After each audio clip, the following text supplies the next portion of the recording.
Ja, goedenavond dames en heren en welkom bij deze verkiezingsavond vanuit het gemeentehuis in Venray. Welkom allemaal bij de televisie of aan het internet of hier in de zaal natuurlijk. Oh Willy, we horen jou niet. Zeg het nog even. Oh, kijk, nu staat de microfoon aan. Ja. Nou, allemaal welkom thuis aan de televisie of aan de computer in de livestream. Of hier in de zaal waar het al lekker vol begint te lopen.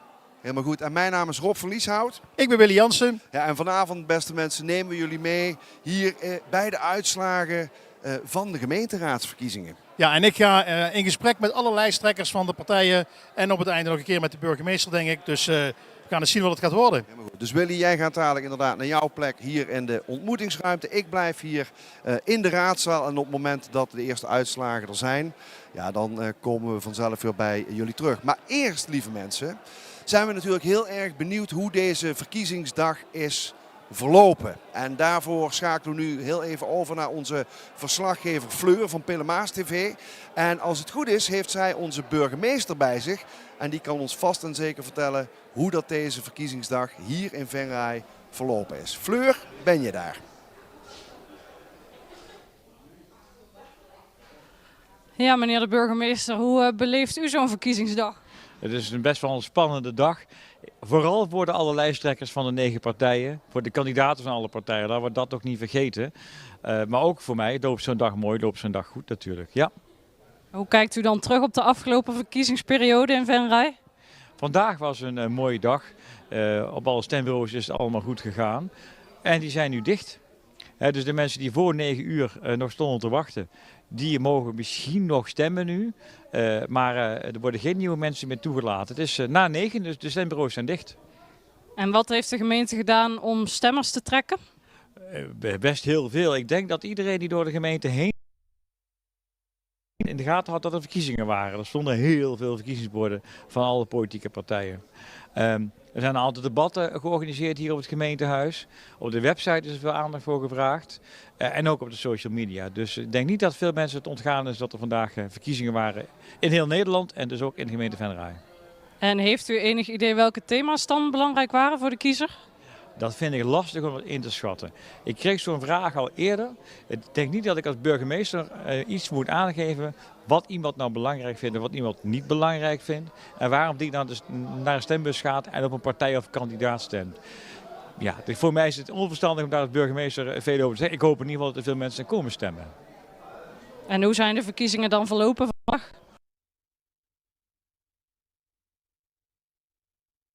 Ieder jaar als er verkiezingen zijn. En Hebben er incidenten plaatsgevonden? voor zover ik weet niet op dit moment. Hè. Dus we zijn nu aan het tellen. Ik ben heel benieuwd en ik ben heel benieuwd naar de eerste uitslagen. Allemaal voorlopig, hè, wat voor de officiële uitslag daar is. En wel een paar dagen verder, dat heeft met allerlei procedures te maken. Maar de eerste voorlopige uitslag, die hoop ik vanavond te kunnen presenteren in fases. We verwachten uiteindelijk aan het eind van deze dag dat we de voorlopige uitslag voor heel Venray bekend kunnen maken. En welke uitdagingen liggen er dan voor de nieuwe gemeenteraad, ongeacht de uitslag? Er liggen er wel een aantal. Maar goed, ook dat zal de ene partij weer, die zal weer andere keuzes maken van de uitdagingen dan de andere partij. Maar goed, mensen kunnen er wel een beetje raden. Hè. We zoeken nog steeds veel huizen. We gaan als gemeente, als het zo doorgaat, over een aantal jaar meer geld uitgeven dan dat we binnenkrijgen. Nou, dat zijn wel 2 redelijk grote onderwerpen. En misschien nog wel heel veel meer. Maar ja, ik weet niet wat de kiezers allemaal belangrijk vonden. Maar ik weet ook niet precies wat de partijen allemaal belangrijk vinden. Dank u wel, helder.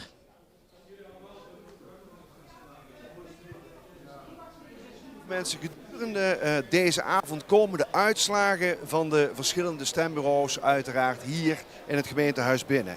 En die maken we dan ook stap voor stap, bureau voor bureau bekend.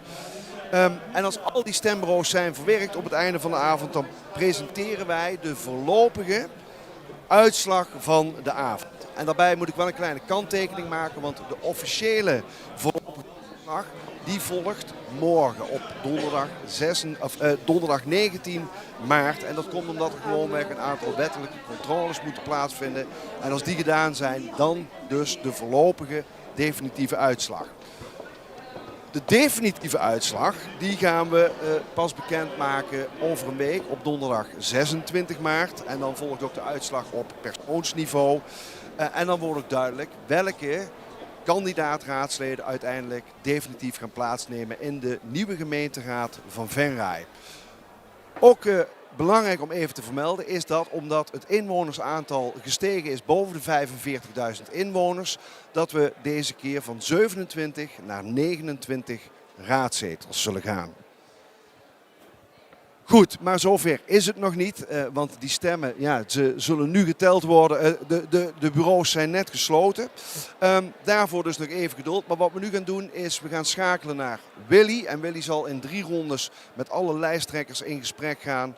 Tussendoor hebben we een aantal items voor jullie klaarstaan om jullie mee te nemen in ja, hoe verloopt zo'n verkiezingsdag nou, wat komt er allemaal bij kijken. Maar wat we nu als eerste doen is schakelen naar Willy. En we gaan eens kijken welke 3 lijsttrekkers hij aan tafel heeft.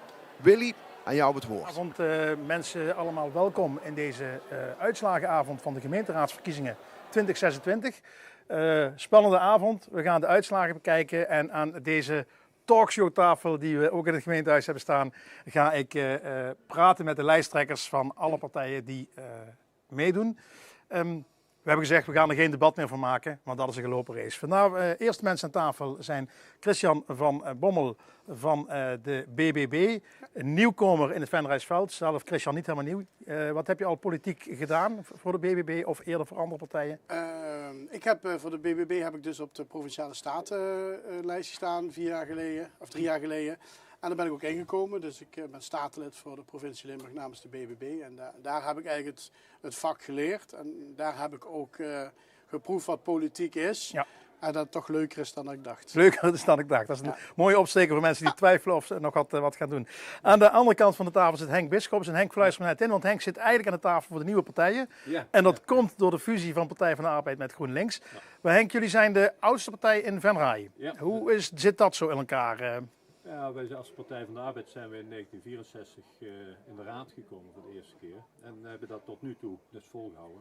Maar we doen inderdaad dit jaar voor de eerste keer samen met GroenLinks als één partij op de lijst mee. En dat is ook niet meer zo uniek op zich, omdat we eigenlijk al 2 jaar heel intensief samenwerken in de gemeenteraad, in de commissies enzovoort. Dus, valt natuurlijk ook wel in de lijn van de landelijke fusie tussen de 2 partijen. Ja, was dat wel een mogelijkheid geweest om nog apart mee te doen met de verkiezingen? Of is dat, ja, er zijn gemeentes waar dat nog is. Maastricht bijvoorbeeld is het nog apart. Ja. Wat ik op zich wel apart vind. Want uiteindelijk in juni dan zal ongetwijfeld besloten worden dat de fusie definitief gaat plaatsvinden en een nieuwe naam komen.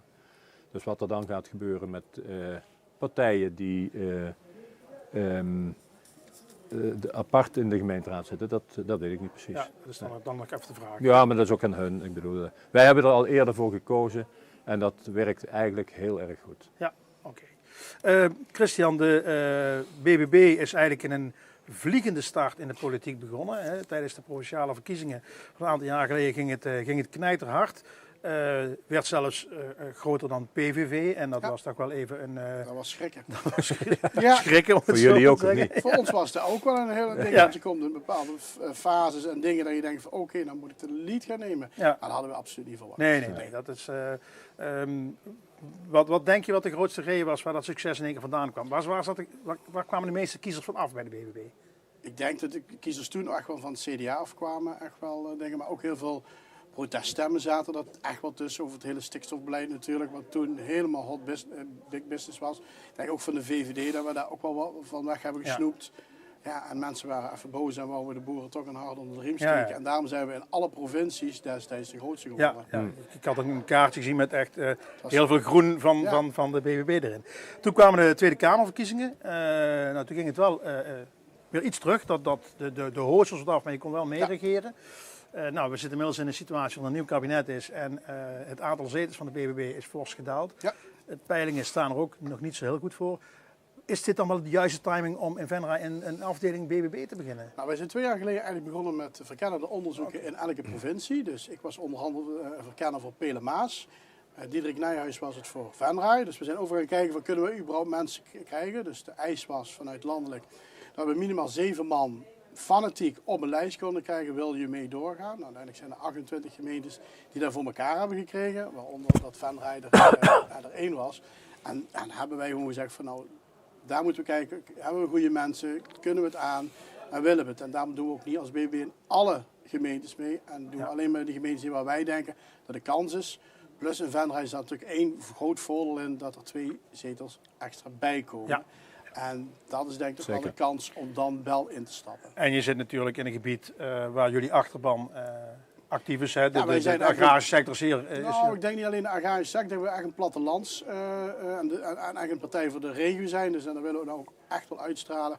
Dus die plattelandsgemeente is Venray toch, is Spelemaas ook, is Beekdalen bijvoorbeeld ook. Dus daarom zitten wij daar. Als je dat dan jou zo hoort praten over het is een plattelandspartij. Is dat dan soms niet lastig? Want je hoort de BBB ook de mondje roeren in de landelijke politiek, zelfs over thema's over de grenzen. Is dat wel eens soms lastig? Maar kijk, als je landelijk zit, dan ga je over alle thema's, dan moet je ook over die thema's verstand hebben, moet je ook over meepraten, dat is ook heel goed. Maar wij zijn oorspronkelijk gewoon, er was niet voor niks een slogan van en voor het platteland. Ja. En die basis die hebben we en daar zitten onze kiezers. En onze kiezers zitten denk ik niet in echt hele grote steden, dat denk ik niet. Nog één ding over landelijk en dan gaan we weer naar de regionale toe. Wat denk ik, komt Mona Keizer terug? Nou, nee, ik denk dat is een keuze voor landelijk om daar iets van te vinden. Nogmaals, ik heb niet die connecties om te zeggen wat ik ervan vind. Ja. En wij als Venray zijn gewoon team Henk op dit moment. En wij steunen hem gewoon in alles wat hij doet. En dat is aan hun om dat op een manier op te lossen wat hun denken dat goed is. Okay. Team Henk is altijd goed. Ja, dat dacht ik. Team Henk. Henk, bij de Partij van de Arbeid, je zegt de oudste partij van de gemeente Venray. Ook altijd in de raad gezeten, alle jaren. Vanaf 82 hebben we in de raad gezeten, maar hebben we ook in het college gezeten. Ja. Tot, als ik me niet vergis, 2009. Dat doe ik even uit mijn hoofd. Maar in ieder geval hebben we heel lang in het college gezeten, ja. Samen ook met het CDA bijvoorbeeld. Ik heb daar ook een beetje historisch teruggekeken naar wat er gebeurd is. Het aantal zetels is wel wat terug uitgelopen bij de... Ontzettend, ja ontzettend. En het ging we hebben eigenlijk redelijk consequent op 4 zetels gezeten, altijd. En op een gegeven moment, toen Wouter Bos partijleider van de Partij van de Arbeid was, hebben we zelfs op 6 zetels gezeten. Maar in 2014, toen kwam er toch een hele ruk naar de andere kant dan links. Ja. Naar rechts dus. En toen zijn we echt van 4 naar 1 gegaan en dat is ook zo gebleven. Dus ik heb eigenlijk 3 periodes alleen in de raad gezeten. Ja. En dat is wel heel erg jammer. En we hopen nu, ik weet niet of ik dat al door mag gaan, maar we hopen nu ook dan echt dat we met die samenwerking van GroenLinks in ieder geval die 2 halen. En hopen eigenlijk dat we die restzetel die we de vorige keer gekregen zouden hebben, als we al samengewerkt hadden, dat we die nu binnenhalen. Ja. Ja, en als er nog eentje bij zou komen, dan zou het echt een flinke bonus zijn. Ja, dat zou echt geweldig zijn. Het is dat ook landelijk gezien staat de linkse vleugel wel wat onder druk. Hè? Het is wel wisselend, moet ik zeggen. Hoe kan links Nederland de tij keren? Ja, dat is moeilijk. Ik bedoel, wat je merkt is dat de waarden als solidariteit en gelijkwaardigheid en voor elkaar opkomen, de sterkste schouders enzovoorts, ja, dat leeft niet meer zo erg onder mensen. Het is eigenlijk toch wat meer iedereen voor zich geworden. Ja. En dat is wel heel erg jammer, want juist de zwakkeren die hebben het hard nodig dat we voor ze klaarstaan. En gelukkig zijn er best wel partijen die dat doen. Dus, en wij blijven dat ook doen, want dat is eigenlijk onze core business ook. Dat is ook wel jullie roots, de DNA zeker van de Partij van de Arbeid. Ja, maar ook van GroenLinks. Want vaak wordt gedacht dat GroenLinks, dat is echt groen. En wij zijn dan echt sociaal. Wij zijn net zo groen, alleen iets minder fanatiek groen. En zij zijn net zo sociaal. Dus die combinatie samen, die werkt perfect. Waar haal je zelf nog want ik kan me ook wel eens voorstellen dat dat frustrerend is. Hè? Als je ziet dat de zetels teruglopen, landelijk, lokaal. Waar haal je de motivatie nog uit om strijdvaardig door te gaan? Uit het feit dat ik merk dat we toch nog, ondanks dat we maar 1 zetel hebben, of samen 2 zetels hebben, dat we toch nog het een en ander kunnen bereiken. En dat heeft ook te maken met dat je in de loop der jaren toch wel wat respect hebt opgebouwd, ook al heb je maar 1 zetel. Ik zeg altijd, we hebben meer invloed dan dat we zetels hebben. En dat is eigenlijk heel erg fijn en dat is ook heel erg goed. Maar goed, ik heb toch liever dat we ook wat steviger in de zetel staan, zodat je dat wat harder kunt. Maar die motivatie, die is er nog steeds. En eigenlijk, hoe harder we ervoor moeten werken, hoe beter de motivatie wordt. Want als ik merk dat het ook in de raad soms de verkeerde kant op gaat, dan sterkt dat ons alleen maar om er nog harder voor te vechten. Ja. Dat maakt de strijd lustig. Ja, zeker. Ja. Zeker. Christian, welk resultaat zou je voor deze verkiezingen tevreden zijn? Wat hoop je te bereiken? Ja, dat is altijd een lastige vraag. Dat is een moeilijke, ja. En dat is net wat Henk ook zegt, dat is gewoon lastig. Kijk, als we op 0 eindigen, dan hebben we een drama. Want dan is het ook klaar. En dan ga je de volgende verkiezing denk ik niet nog een keer doen. Dus ja, met 1 hebben we al winst in ons geval. Dus dat is al halleluja. Maar ja, ik hoop dat we met 2 man, dat zou heel fijn zijn als je dan in de raad zou kunnen komen. Dan ben je, denk ik, wat Henk ook zegt, dan ben je naar die sterker. Aan de andere kant denk ik ook bij mezelf, Caroline is destijds met 1 in de Tweede Kamer gekomen. Kijk eens waar wij nu 6 jaar laten staan. Dus met 1 kunnen we ook heel veel bereiken. Dus ja, en dan gaan we er met z'n allen. Ik heb straks even uit te rekenen met de kiesdelen. Je moet ongeveer 650 stemmen halen voor 1 zetel. Dus daar heb je wel vertrouwen in? Ja, je weet het niet. Hè. Je ging naar de stemlokaal en dan zie je mensen er binnen lopen en dan denk je, ik denk ook wel even van, zou die op ons hebben gestemd of niet? En die zal toch wel op mij stemmen en die niet. En die zal toch wel op die en die stemmen. Nee, ik denk dat wij een lijst hebben met vooral mensen uit de dorpen, de kleine kernen. Ik hoop dat wij daar goed scoren. Dan zie ik het wel positief in. Ja. We hadden het straks inderdaad ook over, ik ken heel veel mensen op lijsten. Ja. Dat zijn allemaal kennissen van mij, maar ja, wie... Jij mag nog 1 stemmen. Stemmen, dat is wel eens lastig. Ja. En stel het worden geen zetels, want er staan ook best wel mensen die traditioneel CDA-partijlid zijn geweest. Gaat het dan terug naar het CDA, de mensen die politiek actief willen blijven? Of is daar nog geen enkel idee over? Nee, daar heb ik geen idee over. Ik denk als we geen zetels halen, dan ga ik weer naar het parlement in Maastricht. En dan ga ik me daar weer druk maken en hard maken voor Limburg. Ja. Dus nee. Henk, als veteraan, we hadden vanavond eigenlijk nog Ricardo van Eerlijk Venray hier gehad, maar om een van de redenen is hij niet aangeschoven. Nee. Heb je nog tips voor de nieuwkomers als ervaren... Nou ja, wat altijd het meest eerlijke is blijf vooral jezelf. Ga geen toneelstukjes opvoeren, blijf gewoon jezelf en hou ook vooral contact met de burgers. Dat wordt ons wel eens verweten van we zien jullie alleen met verkiezingen. Nou, dat is echt niet zo. We werken ons te pletter om overal aan te schuiven waar we uitgenodigd worden en ook wel eens als we niet uitgenodigd worden. Maar zoek dat contact op en blijf inderdaad jezelf. En zorg ook dat je, ondanks dat je misschien niet op dezelfde lijn zit, dat je met elkaar in gesprek blijft met andere partijen. Ik ben wel heel blij dat we in Venray over het algemeen best wel goed met elkaar omgaan onderling. Je hebt het ook in de debatten gemerkt, denk ik. Ik bedoel, je hoeft het niet eens te zijn met elkaar, maar na afloop geven we elkaar de hand. Respect voor elkaar. Drinken we nog een pilsje en dan hoef je het nog steeds niet met elkaar eens te zijn, maar je kunt wel gewoon met elkaar. Venray's gezelligheid, die hoort ook bij. Ja, dat. Ja, maar weet je, je moet het hier in het huis ook samen doen. Ja. En soms win je en soms verlies je. En nou ja, zo werkt dat. Ja. En dat verlies moet je nemen en de winst moet je vieren. Het zal het thema zijn van vanavond. Soms win je, soms verlies je. Zeker. Ja, goed, onze tijd hier aan tafel zit erop. Ik wens jullie allebei heel veel succes met deze avond. Het wordt nu spannend, want ja, de stembussen die zijn inmiddels allemaal gesloten. Ja. En wij schakelen weer terug naar Rob, denk ik, in de zaal. Dank u wel. Dank je wel.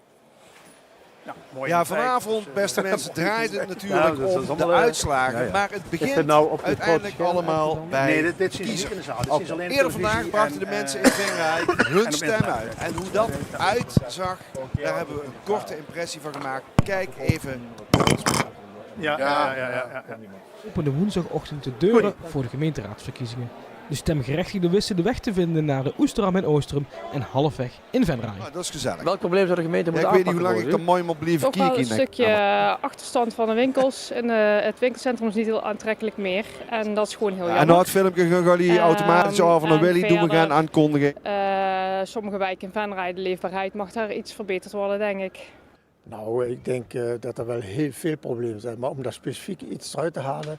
Kijk, als het wat asylanten dan zo betreft, Die worden steeds beter geïntegreerd hier in Oostrum. Dat valt wel reuze mee. Ja, en de andere, ja, de huisvesting, hè? Voor de jeugd, voor de jonge generatie. Dat is een probleem. En daar werkt Oostrum ook best wel goed aan. Hè? Ja, eigenlijk meer de woningtekorten. Want ik heb 3 jongens en die zoeken allemaal naar een huis. En dat is volstrekt te moeilijk. Dat is wel een van de hoogste problemen en hoogste prioriteiten die ik vind dat de gemeente moet aanpakken, ja. Momenteel heb ik vooral last van de aanpassingen van de wegwerkzaamheden. Die blokkeren toch wel heel veel dingen. En voor de rest ben ik niet zo ontevreden over wat er gebeurt. Alleen rotzooi langs alle snelwegen en dat, maar dat is niet voor de gemeente.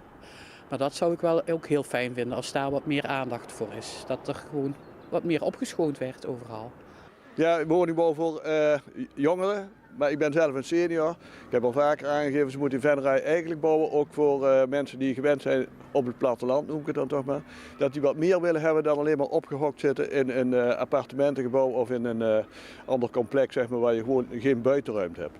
Dus ik zou zeggen, kies ook voor senioren die willen ruimte hebben, zeg maar, om te wonen in een kleinere woning. Nou, het belangrijkste is het woongebeuren. Het is dat de oudere mensen gewoon doorstromen naar levensbestendige woningen. En dat er door doorstroming komt, dat er voor de starters woningen beschikbaar komen. Ik vind cultuur heel belangrijk. Daar hebben we het ook in de stemwijzer, kwam daar niet heel veel over. En verder, ja, de natuur. Ja, u bent net weer stemmen. Waar heeft u de keuze op laten baseren? Op mijn voorkeur, die eigenlijk mijn hele leven al mijn voorkeur is. Dus ik heb niet echt een persoon of zo, maar wel altijd ja, mijn eigen stroming waar ik achter sta. Ja, en ik vind veiligheid ook wel een belangrijk thema. In die zin, algemene veiligheid. En dan gaat het niet alleen over veiligheid op straat, maar in zijn algemeenheid gewoon als bewoners. En ja, hoe je in de toekomst kunt wonen. In een, ja, ik denk toch hier nog een redelijk prachtige omgeving. Nou, ik heb de stemwijzer uitgezocht en daar kwam ik uit bij een partij waar ik op ga stemmen. En waar ik dan ook vertrouwen op heb dat dat ook gaat gebeuren. Waar ik zelf voor sta en ja, dat is eigenlijk de belangrijkste reden geweest voor mij om de gemeente Venray een stukje beter te maken. Ja, wie wat voor mij kan betekenen eigenlijk. Hè? We hebben hier het geluk dat we de kandidaten die op de lijst staan persoonlijk kennen. En dan moet je nog kiezen. Ja, je mag niet 2 stemmen afgeven. Hè? Dus dat is dan een beetje, ja, zo'n momentopname, zo noem ik het dan maar. Maar ik heb wel een keuze kunnen maken, ja. Ik heb de stemwijzer gedaan, in dit geval in de AD daarin. Het was verrekte moeilijk, want alle stemmen kwamen ongeveer op 53, 51 of 49%. Dus er zijn hele kleine verschillen tussen de partijen. Ik vroeg me wel af, waarom kunnen ze het dan niet eens worden als er zoveel punten gelijk zijn eigenlijk? Dat is eigenlijk mijn punt. Ik heb wel uitgebreid ook bij de stemwijzer gekeken wat de partijen zeggen. Want soms dan zegt de een eens en de ander oneens. Terwijl als je de uitleg leest, vinden ze eigenlijk hetzelfde. Dus ik heb dat gewoon eens rustig gekeken. En ook in de PLMA stond een hele grote dubbele pagina met wat uitleg. Dus ja, ik heb me daar wel echt even in verdiept. En heeft u nog specifiek wensen voor Oostrum?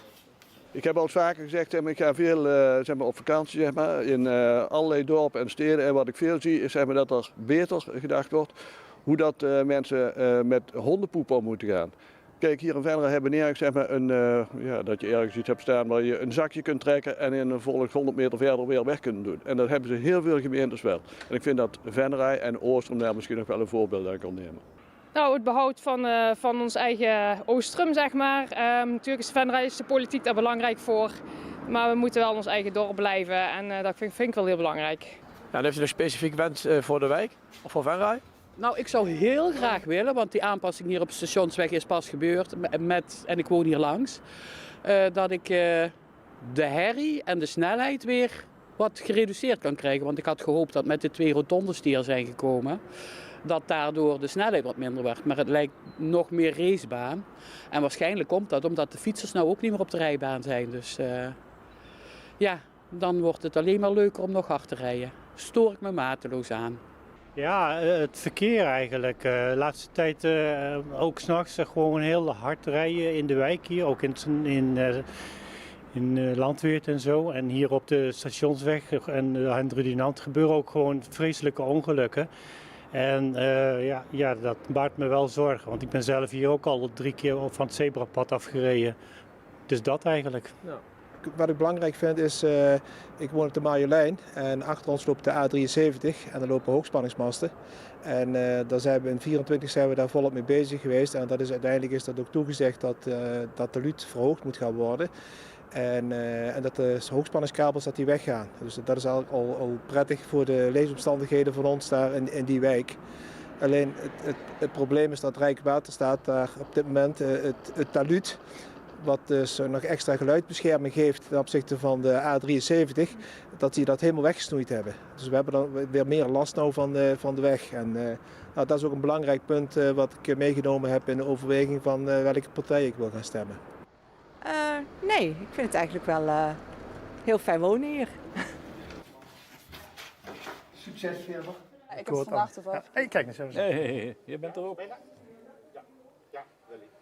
Ja, welkom terug weer hier aan de tafel bij de lijsttrekkers. Ik heb hier aan de tafel mogen verwelkomen Anne Thiele van het CDA en Lisanne Wischhoff van Venray Lokaal. En mag ik het zo zeggen, de grootste verliezer en de grootste winnaar van 4 jaar terug. Dat kunnen we wel trekken. Hè? En Jan Hendricks van SP. Jan, je hebt 1 dingetje al gewonnen dit jaar. Ik zag straks op nieuws voorbij komen dat Jan de meest voorkomende naam is op de stemlijst. Dus die heb je alvast binnen. Die heb je binnen. Ja. Anne, zal eens een keer een vrouw zijn. Er zal ook een vrouwencategorie, maar er zullen veel minder mensen op. Anne, ik begin even bij jou. 2022, dat was voor ons beiden een memorabel moment. Ja, want voor mij was het de eerste keer dat ik op tv mocht met dit programma. En voor het CDA was het een in ieder geval minder leuk memorabel moment. Want het ging even met de zetels mis. Hoe kwam het, denk je? Wat was er aan de hand binnen het CDA? Nou, als je kijkt naar 2022 was natuurlijk de aanloop naar de gemeenteraadsverkiezingen heel anders dan dat die deze keer is geweest. Toen hadden we best wel wat issues binnen de partij, laat ik het zo zeggen. We hadden natuurlijk het hele gedoe met Pieter Omtzigt, noem maar op. We hadden regionaal, stonden we veel in de krant. Lokaal was er veel gedoe. Plus, je wist gewoon dat de aanloop was wel vervelender. Ja. Je ziet nu dat het CDA is landelijk fors teruggekomen. Hè. Er zijn goede punten gescoord, zeg maar, bij de verkiezingen. Geeft dat jou moed? Geeft dat jullie moed? Van, absoluut. Ja. Nee, absoluut. Kijk, de sfeer is echt heel goed binnen ons team. De positiviteit is er. Maar daar zeggen we wel bij dat komt. We zijn wel echt een lokale CDA. Ja. Ik bedoel, dat het landelijk goed gaat is heel fijn. Dat merk je ook op straat. Maar wij zijn nog steeds CDA Venray. En wij hebben nog steeds onze eigen koers. Of ja, die is natuurlijk wel gebaseerd op ook de landelijke ideologie. Maar het helpt wel. Je merkt het ook op straat. Ja, zeker. Ja, het is wel een beetje terug aan het komen. Ja, zeker. Lisanne, jullie waren vorig jaar de grote winnaar van de verkiezingen. Toen op tijd nog onder leiding van Harold Stevens. Ja. Je hebt wel grote schoenen te vullen nu, hè, denk je? Vind je Zeker. Dat, maak je dat nerveus? Natuurlijk ben je gespannen voor zo'n avond. En ik denk dat dat logisch is. Ik denk dat als je de zaal nu inloopt, het vol is met spanning. En natuurlijk vind ik het spannend of we de grootste worden is één ding, maar de grootste blijven. Dat is een ander ding. Dus natuurlijk ben ik daar gespannen over. Wat zou voor jullie de reden zijn geweest dat het vorige keer zo goed ging? Ik denk dat het een combinatie van factoren is. Kijk, wat Anne opnoemt is natuurlijk zeker aan de orde dan in Venray. Ik denk dat we toen ook heel erg hard gebouwd hebben aan lokale partijen, maar wel met een duidelijk profiel. En ik denk dat we dat de afgelopen 4 jaar ook wel op die manier hebben doorgezet. En ik denk ook, het is gewoon altijd een combinatie van factoren. Ook toen was het heel erg de self-fulfilling prophecy dat de lokale de grootste zouden worden. Ja, dat helpt allemaal mee met elkaar. Maar we stonden daar ook en nu weer met een ijzersterk team. En dat helpt elkaar allemaal. Ja. Jan, bij jullie ging het vorig jaar ook een klein beetje mis. Het aantal zetels werd gehalveerd. Nou, dat ben ik niet met je eens. Ben je niet met me eens? Nee, ben ik niet met je eens. Want wij gingen van 1 naar 2 zetels. Dan heb ik mijn huiswerk niet goed gemaakt. Nou, volgens de verkiezingsuitslag klopt dat wel. We hadden eerst 4 zetels, maar er zijn 3 mensen afgesplitst. Ja. Dus toen hadden we nog 1 zetel. Oké, ja. En die hebben we verdubbeld naar 2. Ja. Dus Nee, prima. je moet het altijd positief Ja, doen. denk het, ja. Toch las ik ook in een nieuwsbericht wat ik nog terugvond op internet, dat er ook binnen de SP bij de voorafgaand aan de voorverkiezingen wat gedoe was. Ik weet niet meer precies, dat zal misschien met die afsplitsing te maken hebben. Ja. Dat is nu allemaal water onder de brug, dat is allemaal rechtgetrokken. En daar ben ik echt heel erg trots op. Ik heb nog nooit zo'n goede steunfractie gehad als de afgelopen 4 jaar. Heel groot, heel actief, heel sterk. Ja. Dus daar ben ik gewoon heel erg blij mee. Ja. Ik had net Henk Bisschops hier aan tafel zitten van de Combi-Partij van de Arbeid GroenLinks. En ik heb hem ook de vraag gesteld, in de linkerhoek vallen wel wat klappen in de politiek, landelijk, lokaal, regionaal. Ja. Wat kan links doen om dat tijd te keren? Want links was toch ook in Nederland altijd wel een factor van belang in de politiek. Tuurlijk is links en blijft een belangrijke factor in de politiek. We hebben nu even de wind tegen, om het maar zo te zeggen. Terwijl ik dit zeg, is het ook zo dat de SP in ieder geval weer aan het stijgen is in de peilingen. Wat wij heel belangrijk vinden is de onderlinge solidariteit met mensen, de menselijke waardigheid. Dat is belangrijk en dat gaan wij altijd weer naar de mensen toe brengen. En we blijven ook de komende 4 jaar, of we nou wel of geen zetel halen, blijven wij actief in Venray. En dan komt dat kantelpunt vanzelf. Dat komt er vanzelf weer aan, denk je. Ja. Ben je bang dat je geen zetel haalt dan? Wel toch? Ik ben niet bang. Maar... Ik wou net zeggen. Oh. Nee, ik ben niet bang, maar dat weet je maar nooit. Hè? Nee, dat is waar. Nee, het is altijd als je aan de onderkant van de zetelverdeling zit, ja, dan is de kans, ik heb me nog een beetje verdiept, je moet ongeveer zo'n 650 stemmen halen. Ja, en dan denk je, dat is in Venray niet veel, maar ja, dat is toch, je moet ze toch binnen zitten. Ja, je moet ze wel binnen zitten. Ik bedoel, met partijen heb ik in het verleden gezien die het niet gelukt is om... En toen was de kiesdeel misschien nog wel heel anders. Dus, Anne, het positief verhaal over CDA, maar dan komt er nu weer in één keer een gevaar uit andere hoek kijken. Uit jullie eigen hoek eigenlijk, want de BBB doet mee aan de verkiezingen. En als ik de foto's van de kopjes zie, dan denk ik van, hé, daar staat ook best een aantal mensen op die ik vroeger diehard CDA heb gekend. Ben je daar, heb je daar schrik voor, dat die dan nu weer goed in het eten kunnen gooien?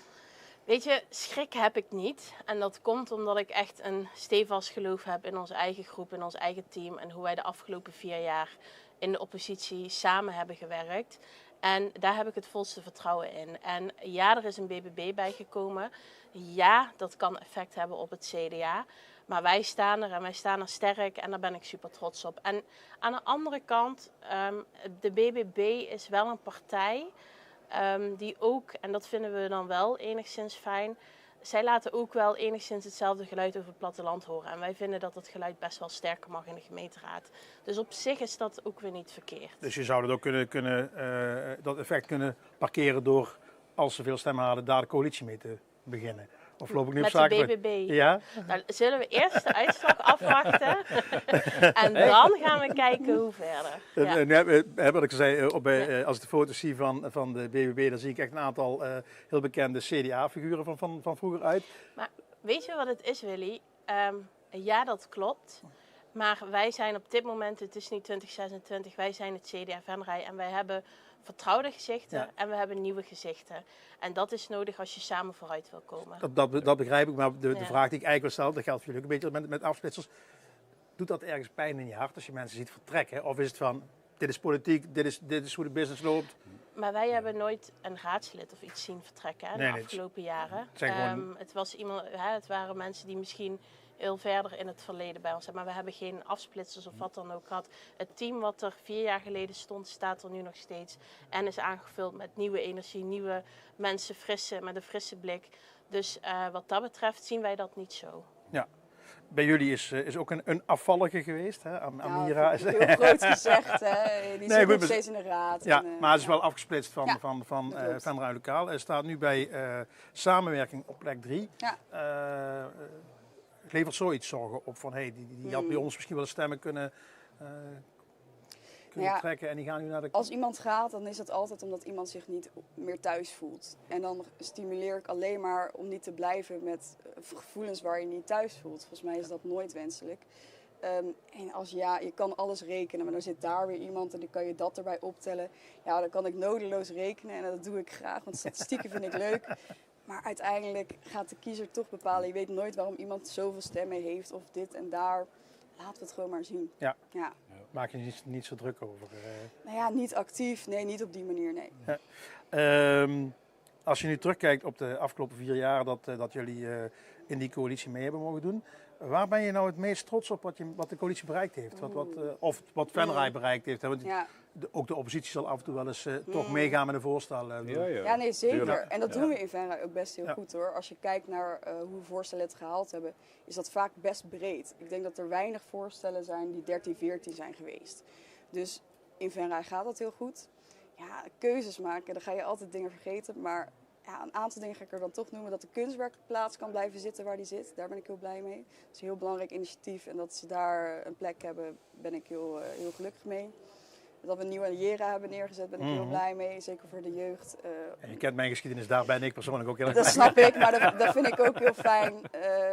En ook kleine winsten, zoals dat iedereen gratis naar de wc kan op de kermis. Dat is een klein ding, maar ik denk toch ook dat een grote betekenis kan hebben. Dus dat zijn wel een paar dingen waar ik blij van word. Daar gaat gemeentepolitiek ook soms op om een toilet op een kermis en om P&D-zakken. Soms is het gezeik, maar dat is ook maar goed ook. Het moet over de grote en over de kleine dingen gaan. En ik denk dat het is soms wel goed dat we niet allemaal over Gaza hoeven na te denken elke dag en daar beslissingen moeten nemen. Alsjeblieft niet. Om zo eens te zeggen. Anne, hoe is het jullie bevallen om eens een keer in de coalitiebanken te zitten? Oppositiebanken te zitten. Ja, ik haal vandaag allerlei woorden door elkaar. De oppositiebanken te zitten. Want dat is voor zover ik mijzelf kan herinneren, de eerste keer dat gebeurd is. Nee, dat klopt.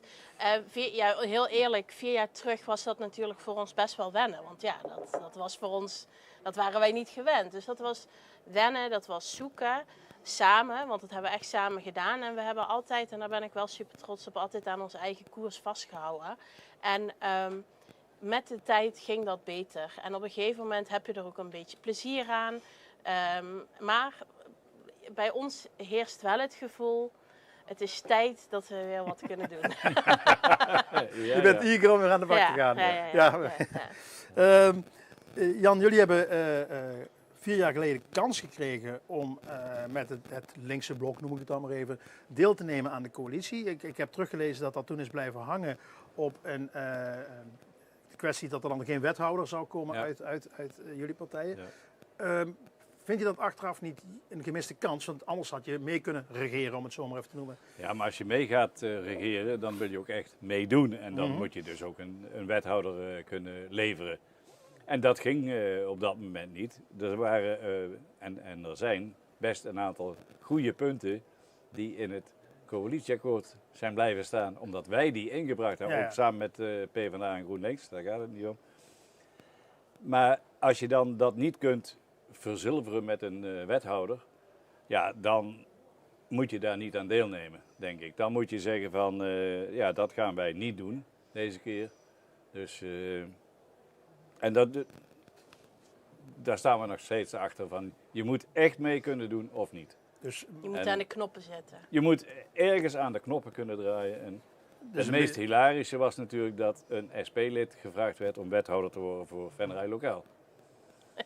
Dat was echt heel erg. Dat was de konijn uit de hoed. Hoe kwam dat? Ja, kijk, wat je al zei, CDA is zo lang de grootste geweest. En ik denk dat wij, en daar mag je best denk ik ook professioneel kwetsbaar over zijn, ook verrast waren door de uitslag. Yeah. En dan kom je dingen tegen waar je denk ik onvoldoende op voorbereid bent. En dat is super leerzaam. Dus ik denk dat we de afgelopen 4 jaar echt een volwassenwording gedaan hebben als Venray Lokaal. En daar ben ik mega trots op. En dat zal ons nooit een tweede keer gebeuren. En daar hebben we echt van geleerd. En daar mag je ook eerlijk in zijn. Ik had ook graag gezien dat het toen destijds anders was gelopen. En daar hebben we ook mooie gesprekken gelukkig met elkaar over kunnen voeren. En nu is het dan ook vooruitkijken vanuit die volwassenheid die we nu hebben. Want voor lokale partijen, SP, CDA, waar je natuurlijk heel erg regionaal, lokaal wil blijven. Maar je kunt heel veel kennis weghalen bij jullie, kennisbanken, denktanks, weet ik wat er allemaal achter zit. Dat hebben jullie natuurlijk niet. Jawel hoor. Ja, hebben jullie dat wel? Zeker. En hoe zit dat dan? Want dat weten veel kijkers waarschijnlijk niet. Snap ik. Wij hebben een instituut dat heet Kennispunt Lokale Politieke Partijen. En daar hebben we eigenlijk ook heel veel trainingen, cursussen voor gereduceerd tarief, ook voor lokale partijen. En ja, dat is ook wij hebben meerdere kleuren zitten binnen lokale partijen. Dus het klinkt natuurlijk heel gek dat dat dan een SP'er is. Maar ook binnen onze club zit er verschil. En ik denk, dan denken mensen, heb je dan wel een vaste koers? Ja, zeker. Daar hebben we gewoon goede afspraken over, heel duidelijk opgetekend. Maar het mooie is ook dat wij binnen ook wel eens kunnen verschillen. Ja. En dat leer je ook bij Kennispunt. Hoe ga je daarmee om? Wat kun je doen? Dus we komen niks tekort wat dat betreft qua professionaliteit. Nee. Maken jullie veel gebruik van de landelijke diensten van de partijen? Of dat... Nou, zeker onze jeugd. We hebben best wel wat jeugd erbij gekregen. En die zijn zelf ook eager om dingen te leren. En dan is het wel gewoon fijn dat je op trainers terug kunt vallen. Dat je op bepaalde leertrajecten kunt terugvallen. Dus dat zeker. Maar wat ik eigenlijk veel belangrijker vind, ook voor de inwoners van Venray, is dat omdat wij juist wel een landelijke connectie hebben, dat wij bepaalde dingen die we hier tegenkomen in Venray, ook op andere plekken waar ze erover gaan, ook onder de aandacht kunnen brengen. En dat vind ik wel echt landelijk. Dus het is niet alleen maar halen bij je landelijke afdeling, het is vooral ook brengen bij je landelijke afdeling. Ja, zeker doen wij Absoluut. ook. Ja, dat doen wij ook. Ja. En we hebben allerlei trainingen en zo die landelijk gedaan worden. Nou, daarvoor draag ik ook mijn geld af aan de SP. Dan kunnen dat soort dingen gedaan worden en daar hebben alle leden daar dan weer profijt van. Ja. Ja, jij zit natuurlijk al een hele lange tijd in de politiek. Hoe lang ben je al bezig? Ik ben nu voor de 4e keer lijsttrekker. 4e keer lijsttrekker. En ik heb in een ver verleden, in de jaren 80, ook al eens ooit 2 jaar in de gemeenteraad gezeten. En dat was ook je vertrekpunt in de politiek, de jaren 80, daar is het begonnen. Nou, nog wel eerder. Ik was 16 en toen werd ik lid van een politieke partij. Dus, dat is op tijd. Ja, dat is al vroeg. Nog eerder dan dat ik wel. En wat is jouw meest memorabele moment in jouw politieke carrière, waarvan mensen zeggen van, ja, dat is nog eens echt iets wat we straks vaak gaan vertellen als Jan er een keer niet meer is. Dat wordt ergens opgenoteerd. Ik heb een aantal dingen wat dat betreft dan. Ik heb ooit een beroepsverbod gekregen hier in de gemeenteraad van Venray. Dat is heel lang geleden, maar goed, dat weet niemand meer. Maar waar ik het meest trots op ben is mijn toespraak die ik heb gehouden bij de behandeling van de kadernota over het AZC. Toen heb ik gewoon gezegd van, ik vind niks anders op dit moment belangrijker dan dat. En toen heb ik ook het verleden van Venray, mijn eigen schoonmoeder heb ik aangehaald. Die mocht na de Tweede Wereldoorlog gaan aansterken in Zwitserland. Daar werden ze heel liefderijk opgevangen.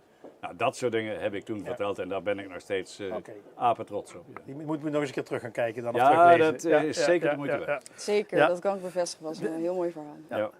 Heb je nooit de ambitie gehad om door te stromen naar landelijke politiek? Is dat een station te ver? Of, Ik heb nooit de ambitie gehad. Ik ben wel een tijd lang landelijk bestuurslid geweest van een politieke partij. Ja. Hoe zit dat bij jullie met die ambitie? Ooit een keer naar Den Haag? Of Maastricht?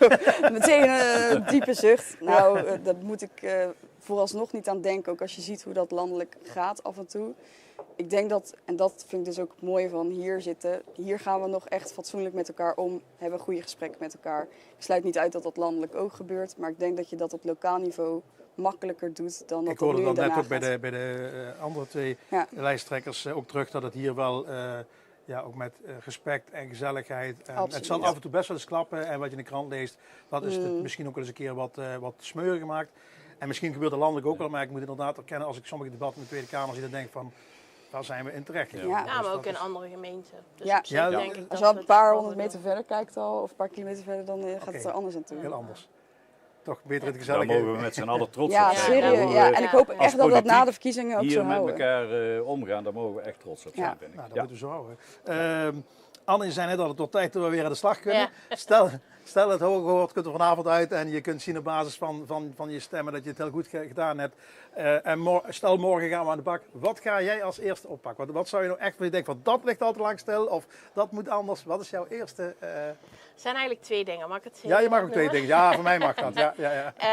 Eén ding is echt woningbouwprojecten oppakken, ook die stil liggen op dit moment. Echt kijken van hoe kunnen we het wel mogelijk maken? Hoe kunnen we toch kijken van wat is er nodig om die woningbouwprojecten wel vlot te trekken? Dus dat is 1.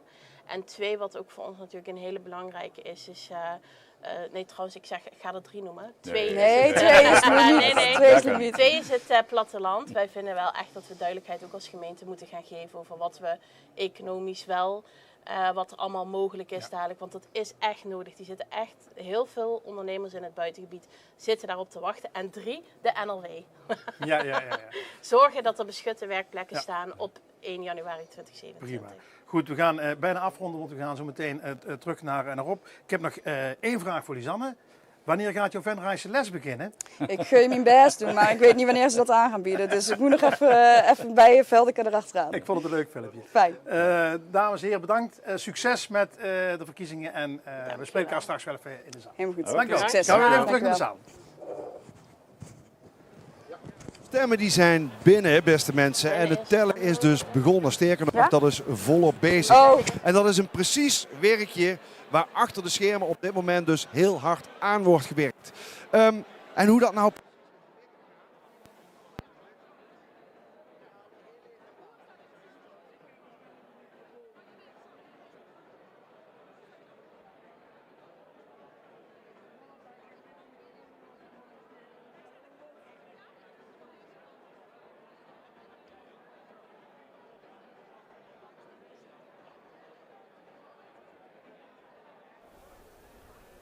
Ik zit hier met Sylvia van Nispen. Je bent oud-voorzitter geweest van het stembureau. Wat gebeurt er eigenlijk allemaal achter de schermen? Ja, wat veel mensen niet weten is dat wij al 4 maanden bezig zijn met de organisatie van deze verkiezingen. Er komt heel veel bij kijken. Zo begeleiden we de politieke partijen bij het samenstellen van hun kieslijst. We moeten natuurlijk de stempassen regelen. We moeten locaties voor de stembureaus regelen en daar afspraken over maken. We moeten natuurlijk de bemensing regelen van de stembureaus. Er komt gewoon heel veel logistiek bij kijken. Dus dat vraagt nogal wat organisatie. En op zo'n dag als vandaag zijn onze collega's, we zijn met 190 collega's van de gemeente in de weer op alle stembureaus. Vanaf 6:00 vanmorgen om alles in te richten. Te zorgen dat er overal stembiljetten zijn, dat alle spullen daar zijn. Dus ja, dat is een heel proces wat veel organisatie vergt. Maar goed, het gaat allemaal goed. En de stembussen zijn inmiddels gesloten. Hoe gaat het telproces in zijn werk? Ja, het telproces gaat eigenlijk volgens een landelijk vastgestelde methode. De stembus wordt omgekiept, dan worden die stembiljetten uitgevouwen. Ze worden op lijst gesorteerd en dan worden ze geteld volgens een bepaald principe. Ja, nou huur ik mezelf en alle tellers die aanwezig zijn, die hebben daar ook een opleiding voor gevolgd. Dus die weten precies wat ze moeten doen. Het gaat ook altijd gecontroleerd, een soort 4-ogen-principe. Dus iedereen controleert elkaar, zodat het allemaal goed en veilig verloopt. Tellen van de stemmen? Nou, en een geldig...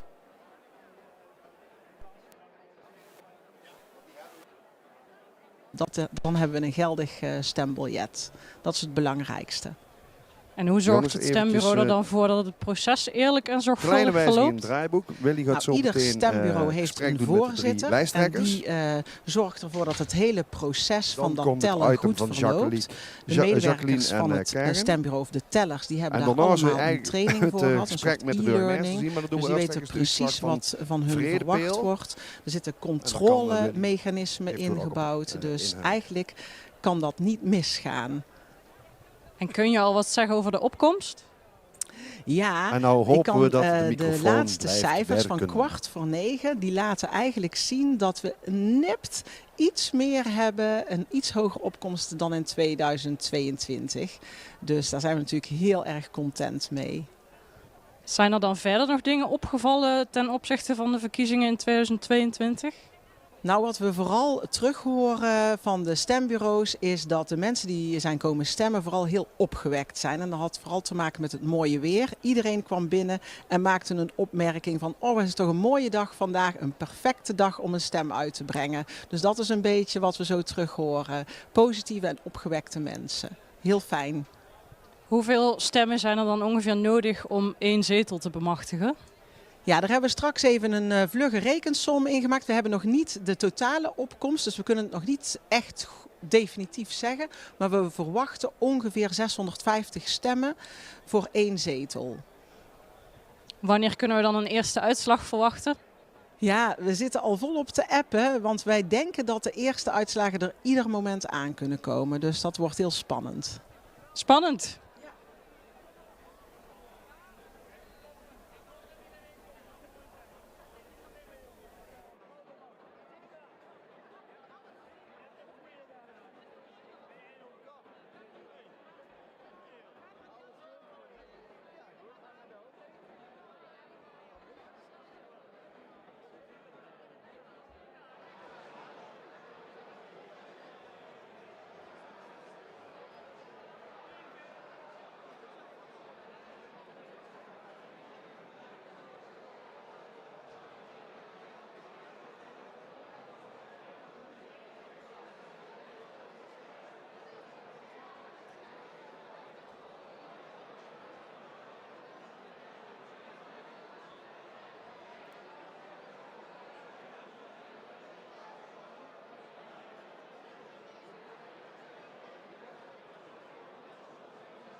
We zijn weer terug bij de lijsttrekkers hier aan tafel. Er zijn er weer 3 aangeschoven, de laatste 3.